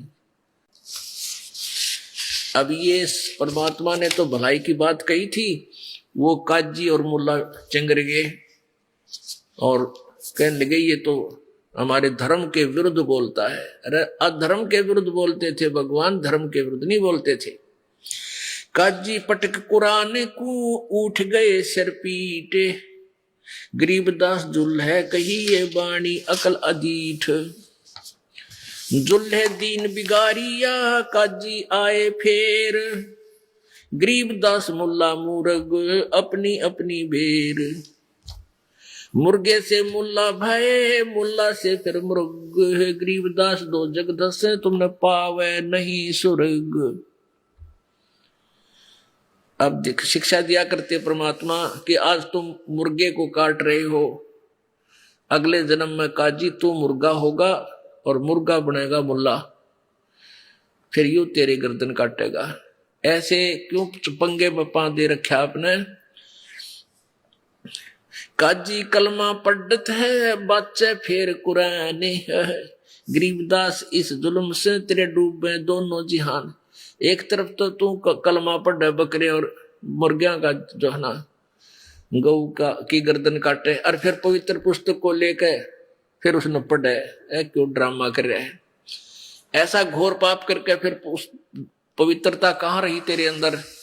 सूर गौ में जीव एक है गाय भखो ना सूर, दोनों दिन दया करो तुम मानो बचन हमारे, गरीबदास सूर गौ में एक बोलन हारे।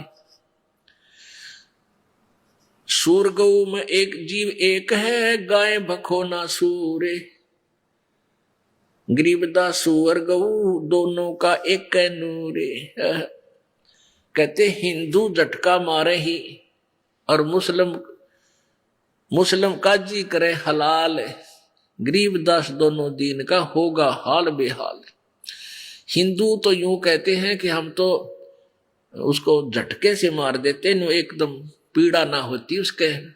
और मुसलमान भाई ये कहते हैं हम तो प्यार से काटते, धीरे धीरे गर्दन काटते हैं ताकि इसको दुख ना हो। अरे नालायक को अब तेरी गर्दन काटा लिया, जिस तरह का उस तरह काट देते हैं, झटके से काट देंगे। अरे जान तो गई, कटवा के देख अपनी गर्दन को, अगर स्वर्ग मिलता है ऐसे। तो ये ड्रामेबाजी थी, ये भगवान का आदेश नहीं था, इनका सेल्फ मेड सिद्धांत था और वो नहीं चलेगा। वो तो मनमाना आचरण है, उससे हानि होगी, लाभ नहीं। मुल्ला से पंडित भय, पंडित से भय मूल, गरीबदास तज बैर भाव हो कीजे सुलम सूले। ये आपसी बैर भाव तज के आपस में सलाह कर दो, यानी प्रेम रखो। बकरी कुकड़ी खा गए, गधे गऊ गधेरा सूरे, गरीबदास उस स्वर्ग में तुमसे अल्लाह दूर। जो कुकर्म तुम कर रहे हो ना, इसे भगवान नहीं मिले, तुमसे सैकड़ों कोस दूर है भगवान। घोड़े ऊंट अटक नहीं और तीतर क्या खरगोश, गरीबदास दरगाह से अल्लाह है सो कोश। बिष्ट बिष्ट तुम क्या करो, दो जर है अंच, गरीबदास इस खून से अल्लाह नहीं बंच। रब की रूप पछाड़ते खाते मोरे मोरे, गरीबदास उस नरक में है नहीं काजी को ठोरे। यानी नरक भी नारा बनाना पड़ेगा तुम्हारे लिए भगवान ने। सुन मुल्ला मरदूद तू कुफर करे दिन रात, गरीबदास हक बोलता और मारे जीव अनाथ। एक तरफ तो कह मैं सही कर रहा हूं, हक अल्लाह हक हक बोलता है, हक हक करता है, और उधर से तू इसे जुल्म कर रहा है। हक की तरह तेरा ये कार्य करो, नसीहत दूर लगी और दरगाह पड़सी न्यावे, गरीबदास का जी कह करबे नान पुलाव। सुन मुल्ला माली अल्लाह ये फूल रूप संसार, गरीबदास गति एक सब ये पान फूल फल डारे। क्या बताते हैं कि परमात्मा का बगीचा है, इसमें चाहे कोई जीव है, छोटा चींटी है, चाहे हाथी है, चाहे मुर्गा है, बकरी गाय है, पशु पक्षी है, चाहे मानव है, चाहे देवता है। और उस माली के बाग में यदि कोई हानि करता है, चाहे छोटे पौधे को भी तोड़ता है, तो उसका जी दुख पाता है, उसको दंडित करता है। ऐसे ही प्रभु के आप जीव मारते हो, परमात्मा तुमसे खुश नहीं हो सकता। मुर्गे सिर कलंगी होती, जिसमें लाल चलूले, गरीबदास उस कलंगी का कहाँ गया वो फूले। और तेरे की कहते परमात्मा ने कितनी प्यारा मुर्गा बनाया, उसके ऊपर एक कलंगी ला रखी थी, कुकू कुकू बोलिया करता, घूमता फिरता था, और उसको तुमने काट के नाश कर दिया। अब तो उसको रीसेट करके दिखा दे एक बार, मान जा तो किसा अल्लाह का जो है ना उपासक है। एक समय एक व्यक्ति, दो व्यक्ति मुर्गा काट के और मांस पकाने लग रहे थे डेगची में, पतीले में। एक साधु संत भक्त वहां आ गया, वो पूछने लगा, रे भक्तों क्या बना रहे हो? वो भगत वो बोले, भाई बाबा जी मुर्गा बनावे हैं। मुर्गा बना रहे हो? भाई दिखाना मुर्गा कैसे बना है, कैसा बनते हो, मुझे भी दिखा दो। उन्होंने पतीले का ढक्कन उठा दिया और उसमें वो मांस पके था, और उसके पांख पड़ी साइड में, वो सिर की कलंगी वो अलग पड़ी वहीं पर। तो भगत बोला, वो संत बोला, रे निकम्म्यो तुमने तो बिगाड़ दिया, यो बना के दिया, बना तो भगवान ने रखा था, यो तुमने तो जुल्म कर दिया, तो बिगाड़ दिया, नाश कर दिया इसका काट के। तो कहने का भाव ये है कि परमात्मा कह रहे हैं तुमने इसी प्यारी आइटम को, इसी प्यारे प्राणी को मार दिया और अपने स्वाद के लिए। अब आगे बताते हैं, काजी काट किताब कूतन जोड़ा बहुत हजूम, गरीबदास गल काटे ही फिर खाता दे दे घूम। मांस कटे घर घर बटे रूह कई किस ठोरे, गरीबदास दरगाह में हो काजी बड़ी गौर।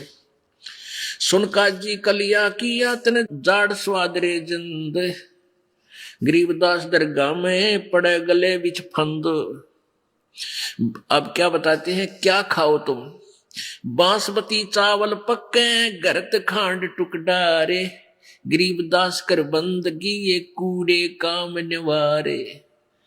कहते बासमती चावल पका ले, उसमें देसी घी और खांड डाल के और उनने खा और परमात्मा की भक्ति करिए, बुंडे काम छोड़ दे, बुरे कर्म त्याग दे।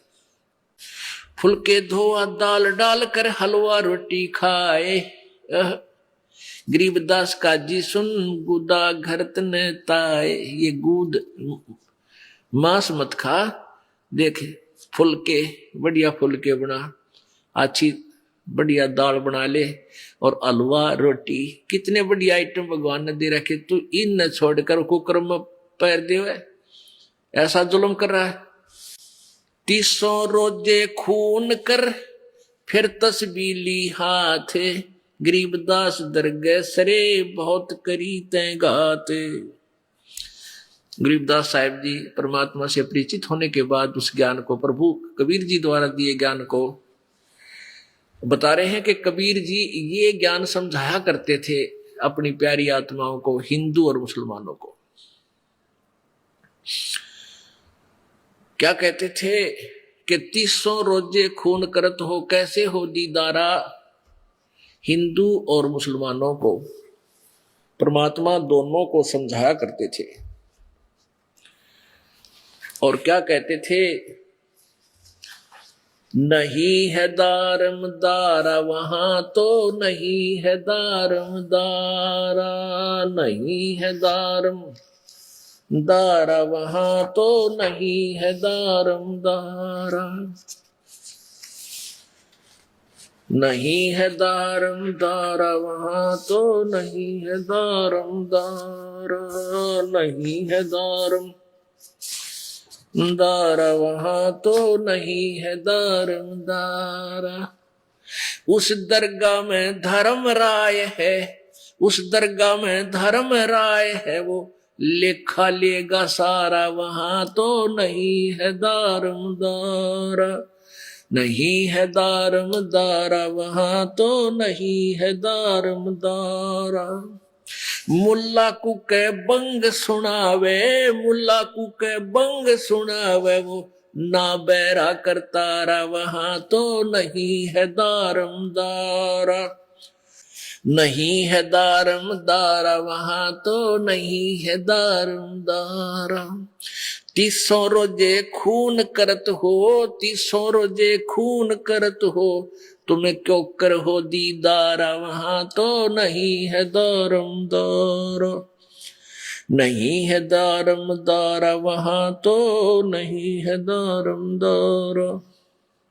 मूल गवा चले हो काजी, मूल गवा चले हो काजी, भर लिया घोर अंगारा, वहां तो नहीं है दारम दारा, नहीं है दारम दारा वहां तो नहीं है दारम दारा।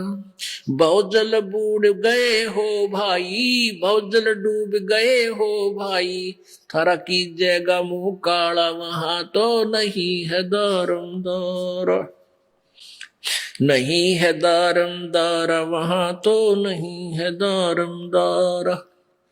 अब हिंदुओं को कहा करते थे, वेद पढ़े पर भेद न जाने, वेद पढ़े पर भेद न जाने, ये बांचे पुराण 18, वहां तो नहीं है दारम दारा, नहीं है दारम दारा वहां तो नहीं है दारम दारा। जड़कू अंधरा पान खवावे, जड़कू अंधरा पान खवावे, ये बिसरे सृजनहारा, वहां तो नहीं है दारम दारा, नहीं है दारम दारा वहां तो नहीं है दारम दारा। उजड़ खेड़े बहुत बसाए, उजड़ खेड़े बहुत बसाए, ये बकरा जोटा मारा, वहां तो नहीं है दारम दारा। ये पंडित लोग भी बकाया करते, क्योंकि इस देवी बकरे मांगे, किसी ने कहे गधा मांगे, क्योंकि सेठ शीतला गधा मांगती है, उसकी बलि चढ़ा दे और खाओ आप पेट भर स्वाद के मारे, और पापी बनाओ अपने उपासकों को। और कहीं नो कहते हैं उस देवी तो बकरे की भेंट, झोटे की भेंट मांगती है, झोटा काटा जाता, उसको काटो, बहुत तरह के। तो न तो हिंदुओं के गुरुओं ने ज्ञान था, ना मुसलमान वालों को। ये सारी भोली आत्माओं को पाप का भागी बना रहे हैं, ऐसे प्रभु कहा करते थे। जाकू तो तुम मुक्ति कहते हो, जाकू तो तुम मुक्ति कहते हो, वो है कच्चे बारा, वहां तो नहीं है दारम दारा। नहीं है दारम दारा, वहां तो नहीं है दारम दारा। मांस मछरिया खाते पंडे, मांस मछरिया खाते पंडे, किस विद्रोह अचारा, वहां तो नहीं है दारम दारा। नहीं है दारम दारा, वहां तो नहीं है दारम दारा। सो जजमान नरक में चाले, सो जजमान नरक में चाले, बूढ़े सो परिवारा, वहां तो नहीं है दारम दारा। नहीं है दारम दारा, वहां तो नहीं है दारम दारा। छाती तोड़ हने जम किंकर, छाती तोड़ हने जम किंकर, लागे जम का लारा, वहां तो नहीं है दारम दारा। नहीं है दारम। दास गरीब कहे बेकाजी, दास गरीब कहे बेकाजी, ना कई वार न पारा, वहां तो नहीं है दारम दारा। नहीं है दारम दारा, वहां तो। अब यहाँ क्या बताते हैं मुसलमान हिंदुओं के उन गुरुओं को, पंडितों को परमात्मा लताड़ा करते थे कि वेद पढ़े पर भेद न जान, ये बच्चे पुराण 18, और जड़ को अंधे ये पत्ते खुआवे, और भूल गए सृजनहारा। जैसा आपने कल देवी पुराण में पढ़ा था कि सतयुग के ब्राह्मण वेदों के पूर्ण विद्वान होते थे, और वो दुर्गा की पूजा करते थे, और दुर्गा का मंदिर, उसकी मूर्ति बनवा कर उसकी पूजा करते थे। अरे तरह गजब हुई। तो यहाँ बताते हैं वेद पढ़ने पर भेद ना जाना, ये बच्चे पुराण 18, और जड़ को यानी पत्थर की मूर्ति का भोग लगावे, और भूल गए सृजनहारा। तरह गजब। तो कहने का भाव ये है कि परमात्मा की इन खरी खरी बातों से परमात्मा उन दोनों धर्मों के व्यक्तियों को अपने बच्चे जानकर, अपने बच्चे जानकर, अपनी आत्मा जानकर उनको बुराई से बचाने के लिए ऐसे ये सच्चाई कहा करते थे। दर्शकों, नशे और मांसाहार ने तो व्यक्ति के शरीर को रोगी बनाया, लेकिन एक और धीमा जहर है जिसने पूरी मानवता की आत्मा को ही रोगी बना दिया है। वो जहर है जाति, मजहब और संप्रदाय का भेदभाव। आज हम जिस दुनिया में जी रहे हैं, वहां इंसान की पहचान उसके कर्मों से नहीं, बल्कि इस बात से होती है कि उसने किस कुल में जन्म लिया है या वो किस पद्धति से पूजा करता है। जरा सोचिए, जब परमेश्वर किसी जीव को जन्म देता है तो क्या उसके शरीर पर कोई मुहर लगाकर भेजता है? क्या हिंदू का रक्त लाल और मुस्लिम का हरा होता है? क्या हवाएं किसी का धर्म पूछकर उसे सांस देती हैं? नहीं, परमेश्वर के संविधान में भेदभाव का कोई अनुच्छेद नहीं है, वहां सब समान हैं। इस वैश्विक त्रासदी के बीच संत रामपाल जी महाराज वो एकमात्र महापुरुष हैं जो मानवता को इन झूठी जंजीरों से मुक्त कर रहे हैं। भगवान का विधान स्पष्ट कहता है, हम सभी एक ही परम पिता की संतान हैं। जैसे एक पिता के 4 पुत्रों के नाम अलग हो सकते हैं, लेकिन उनका खून एक होता है, वैसे ही हमारे पंथ अलग हो सकते हैं, लेकिन हमारा मूल एक है। संत रामपाल जी महाराज परमात्मा के उस शाश्वत संदेश को जन जन तक पहुंचा रहे हैं जो आज के बटे हुए समाज के लिए एकमात्र संजीवनी है।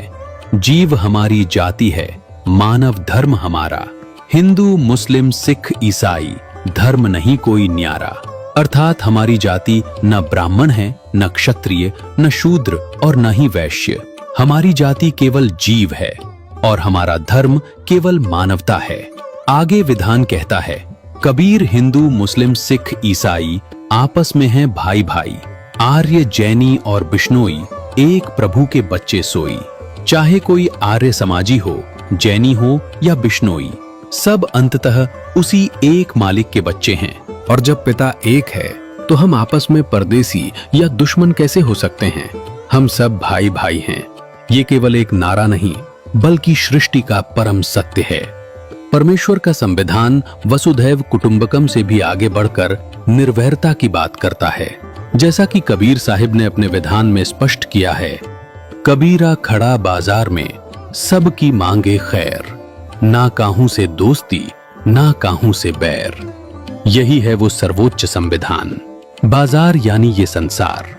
यहाँ एक भक्त परमेश्वर के संविधान का पालन करते हुए ना किसी से द्वेष रखता है, ना किसी से विशेष मोह। वो सबके कल्याण की कामना करता है, चाहे वो मित्र हो या शत्रु।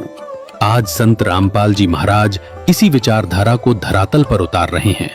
उनके अनुयायी जाति पाति के बंधनों को तोड़कर एक साथ बैठकर भोजन करते हैं, एक साथ भक्ति करते हैं और दहेज मुक्त अंतर जातीय विवाह करके समाज को ये संदेश देते हैं कि ईश्वरीय संविधान में ऊंच नीच का कोई स्थान नहीं है। दर्शकों, अभी आपने परमेश्वर के उस अटल संविधान की धाराओं को सुना जिसे नकारा नहीं जा सकता। हम दुनिया के संविधानों से बच सकते हैं। हो सकता है कि किसी अपराध के लिए यहाँ की अदालत में गवाह ना मिले और हम बरी हो जाएं। लेकिन उस दिव्य अदालत में हमारी अपनी ही अंतरात्मा गवाह होती है और हमारे कर्म ही सबूत होते हैं। वहां माफी वकील की दलील से नहीं बल्कि पूर्ण गुरु की शरण और सत्य भक्ति से मिलती है। ये समझना अनिवार्य है कि परमेश्वर का संविधान और राष्ट्र का संविधान एक दूसरे के विरोधी नहीं बल्कि पूरक हैं। सोचिए, यदि देश का हर नागरिक परमेश्वर के इस विधान को मान ले कि चोरी नहीं करनी, हिंसा नहीं करनी, नशा नहीं करना, व्यभिचार नहीं करना है, जातीय भेदभाव नहीं करना है, धार्मिक भेदभाव नहीं करना है और पराई पीड़ा को अपनी पीड़ा समझना है, तो क्या राष्ट्र के संविधान का पालन अपने आप नहीं हो जाएगा? जिस दिन समाज इस ईश्वरीय संविधान को अपना लेगा, उस दिन जेलें खाली हो जाएंगी, न्यायालयों से मुकदमों का बोझ हट जाएगा और ये धरती वास्तव में स्वर्ग बन जाएगी।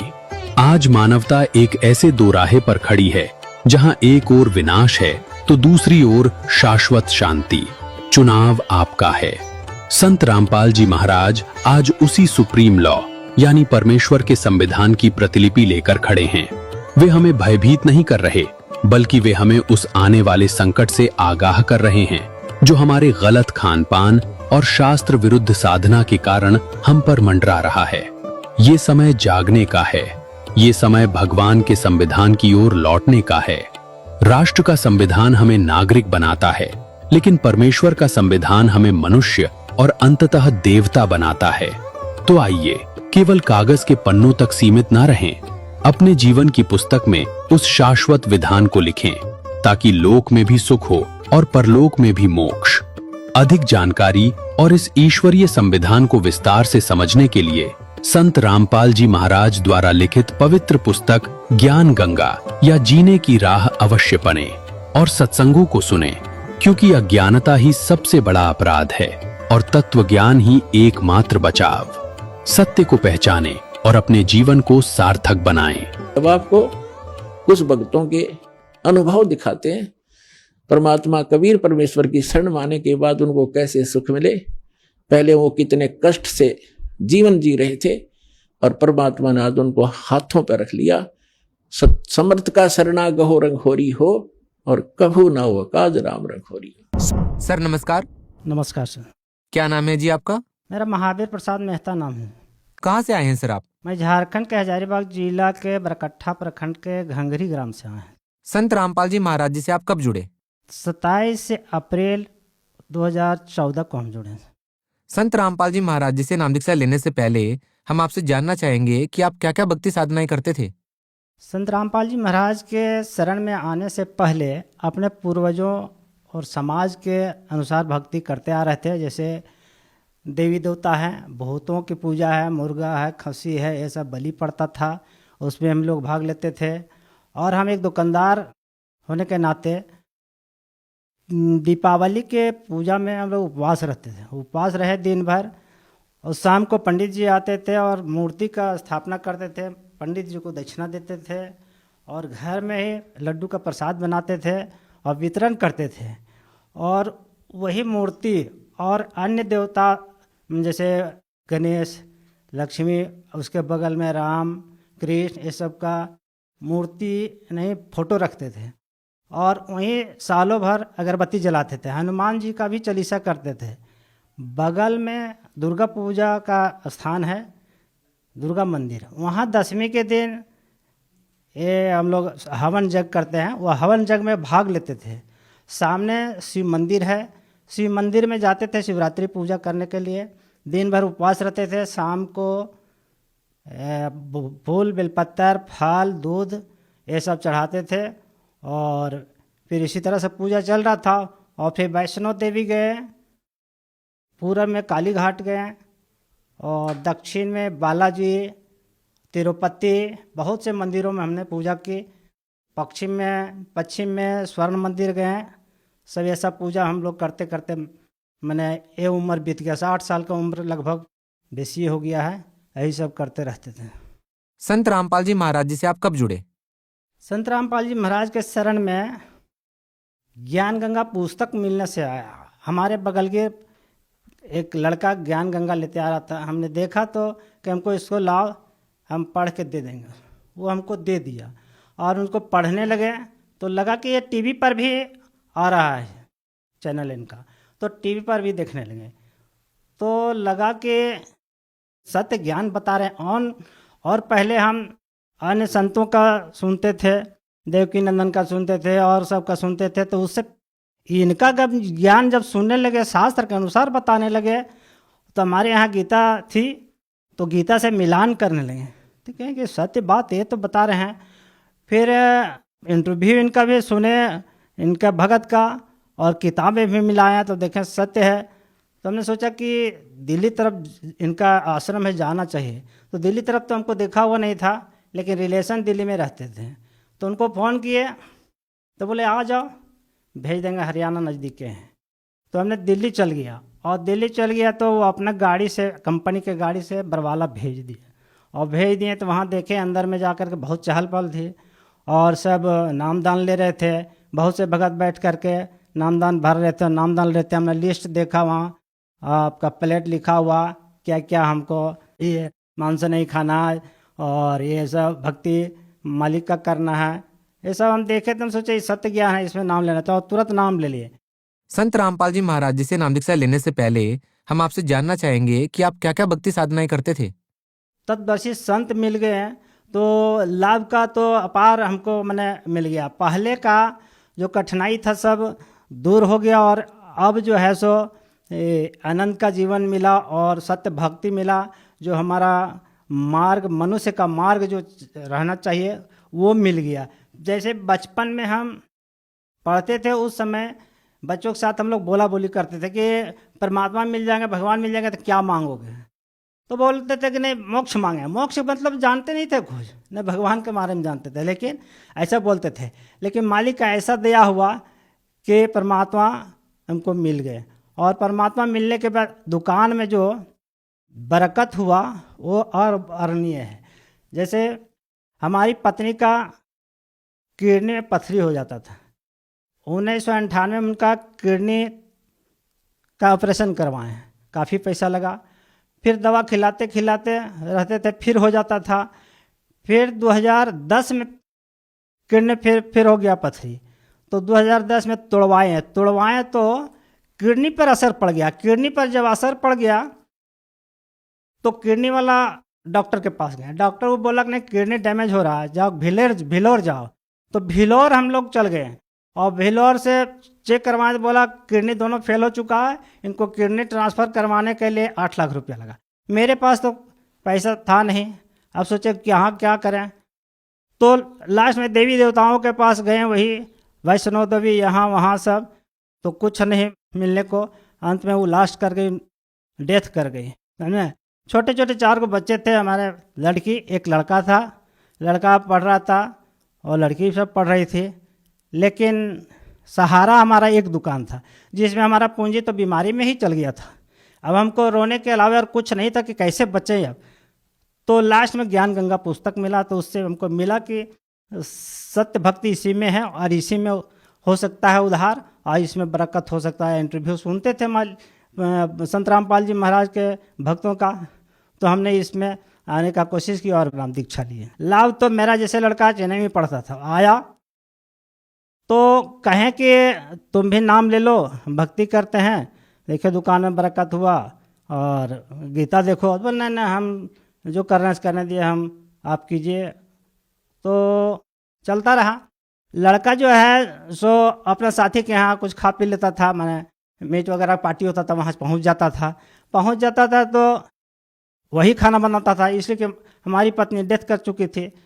तो हम परमात्मा का जब एक कर रहे थे, दंडवत दे रहे थे जब संध्या आरती का, तो आत्मा से फूट फूट कर रहे हैं कि मालिक हमको ये इज्जत बचेगा नहीं, बच्चा जाए मीट खाएगा और वही खाना बनाएगा और हम भक्ति करेंगे, कैसे क्या होगा। तो फिर मालिक ऐसा दया किए कि हमारा अंदाज 1-2 महीना के बाद अपने बोलने लगा, जो नकार करता था वो अपने बोलने लगा कि जो हम नाम ले लेंगे। कहली जाओ जल्दी ले लो। फिर उनका शादी बिना तिलक दहेज का किए। मेरी बेटी का, उस बेटा का जब किए तो लोग समाज में कहने लगा बेटा का तो कर लिया बिना तिलक, बेटी को करेगा तब ने पता चलेगा। तो बेटी को भी इंसान शादी की बिना तिलक दहेज का। अब ऐसा भगत मिले जो कि कभी रेटो नहीं करता है, अच्छा से चला रहा। और जो पहले हम शादी किए थे जगत में, उसको 2001 में किए थे और 2007 में उसको बसा पाए था और उसको बहुत क्रश किया। उसके बाद उसको केस लड़ना पड़ा, उसके बाद अभी वो बसा हुआ। अभी संत रामपाल जी महाराज को जब हम हृदय से पुकार के तो सभी बाल बच्चा हमारा नाम ले लिया और सतभक्ति कर रहा है। हम लोग अभी अब आनंद से जी दुकान में बरकत हो गया। संत रामपाल जी महाराज हमारे दुकान में एक बार आए और बोले कि 1000 रेचकी ले लो। हमारा दुकानदार था एक छोटा लड़का हमारा रिलेशन का, उसने बोला नहीं रेचकी है मेरे पास तो क्या करेंगे। बोला नहीं ले लो बाबू, ले लो बाबू। तो 1000 वो रेचकी दे दिए पोलोथीन में और रख लिया। वो 1000 लेके चल गए। हमारा वही बच्चा जब गिना तो देखता है 10,000 रुपया। फिर हमको आके कहा कि 10,000 रुपया इसमें मिला। तो हम कहें कि तू हल्ला कर दो, कौन दे दिया है। तो देहात में कौन देने वाला था। 1 रुपया अगर गलती होता है तुरंत लौट के आ जाता है कि हमारा गलती ले लिया है। आज वो 10,000 रुपया हमारे पास वो दे के चल गए हैं। वो भी कारण था, हमारा मन में थोड़ा काल का दोष आ गया था कि इसलिए कि जीटी रोड चौड़ीकरण हो रहा था तो टूटा था मकान, तो हमारा मकान का पैसा कुछ कम मिला था, अगल बगल को ज़्यादा मिला था। तो मेरा मन में दोष आ गया। तो मालिक जो है सो उसका पूर्ति करने के लिए अपने परमात्मा संत रामपाल जी महाराज आए और ये पैसा दे के गए। और इस तरह से अनेकों लाभ हमको होते गया है और अभी आनंद से जी रहे हैं। एक बार सर जी हमारे घर में पहले भक्ति नहीं करने के पहले साइकिल भी नहीं था। तो हम लड़का से कहे कि एक मोटरसाइकिल ले लो बाबू, स्कूटी ले लो। तो उसने बोला पैसा हाँ ना पापा का कर्म है, कैसे लेगा। तो हम कहे ले लो। तो लेने गए तो किसी तरह 2-3 दिन का बिक्री का ले लिए। हम ले लिए। उसके बाद घर आए तो जो दुकानदार था वो बोला 60,000 रुपया आज आ गया दुकान में। हम कहे 60,000, 5-7 हज़ार 10,000 बिक्री हो तो 60,000 कहाँ से आ गया। और उसी दिन मोटरसाइकिल लेकर आए थे और देखे 60,000 को वहाँ मोटरसाइकिल लिया और 60,000 दुकान में आ गया था। ये सब बहुत तरह से लाभ हुआ। और अब हमको आध्यात्मिक ज्ञान ये हुआ कि हम परमात्मा के शरण में संत रामपाल जी महाराज के शरण में जुड़े, तो हमको ये पता चला कि अब मनुष्य के क्या कर्तव्य होना चाहिए और क्या हमको कहाँ गलतान जीवन जी रहे थे पशु बन करके, भूत पूजा कर कर। अब परमात्मा को हम प्राप्ति किए और ये पूरा दृढ़ हो गया है कि अब सतलोक परमात्मा ले ही जाएंगे, बस मर्यादा में हम लोग का रहना है। अब पूरा संसार आ रहे हैं और आवेंगे। परमात्मा जो है संत रामपाल जी महाराज को गलत नहीं, वो जो है वो सही दृष्टि से अपना शास्त्र के अनुसार भक्ति करवा रहे हैं और सब भगत आ रहे हैं और पूरा दुनिया भी आवेगा। जो भी जिसका कष्ट है उनको आना चाहिए बिना निसंकोच से। तत्वर्षी संत एक ही संत रामपाल जी महाराज है।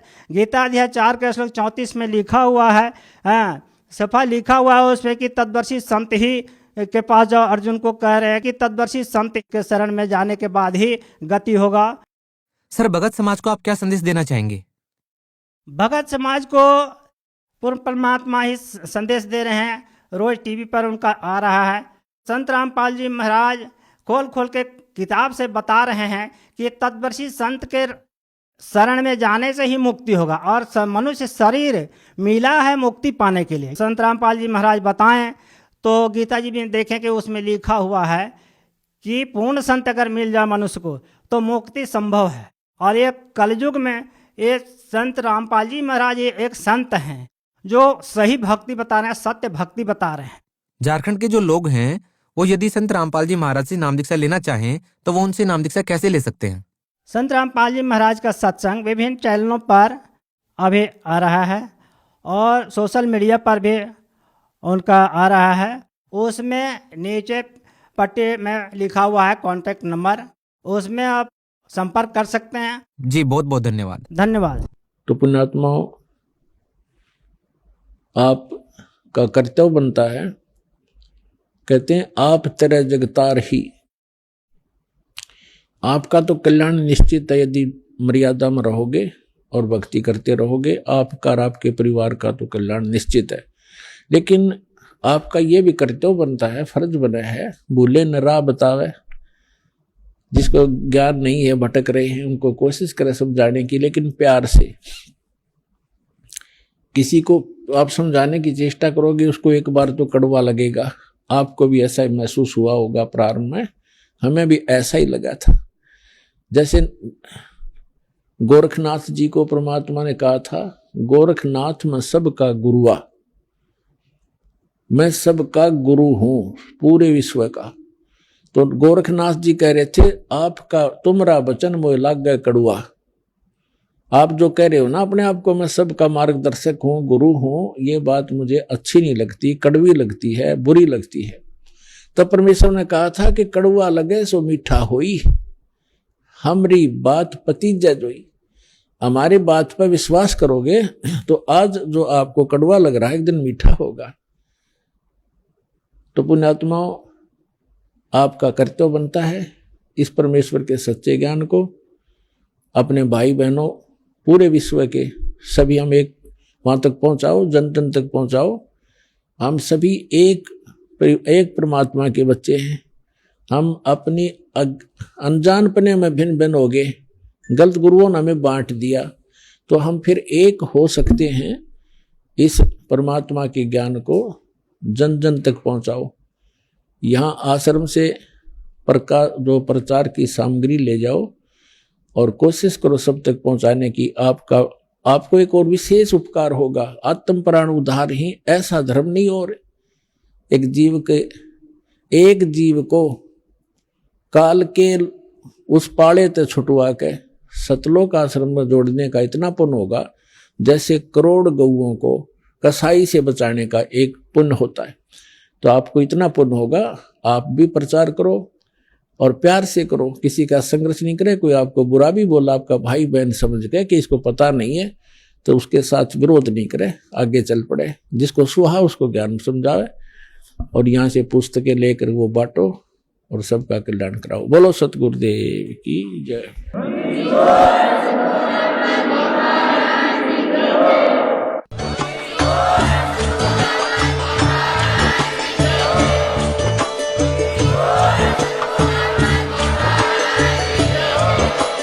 आप सुन रहे थे जगत गुरु तत्वदर्शी संत रामपाल जी महाराज जी के मंगल प्रवचन। अधिक जानकारी के लिए विजिट कीजिए हमारी वेबसाइट www.jagatgururampalji.org। संत रामपाल जी महाराज जी के शुभ आशीर्वाद से पूरे विश्व भर में 500 से भी ज्यादा नाम दीक्षा केंद्र हैं, जिन पर संत रामपाल जी महाराज जी द्वारा ऑनलाइन निःशुल्क नाम दीक्षा दी जा रही है। अपने नजदीकी नाम दीक्षा केंद्र का पता करने के लिए संपर्क करें 8222880541।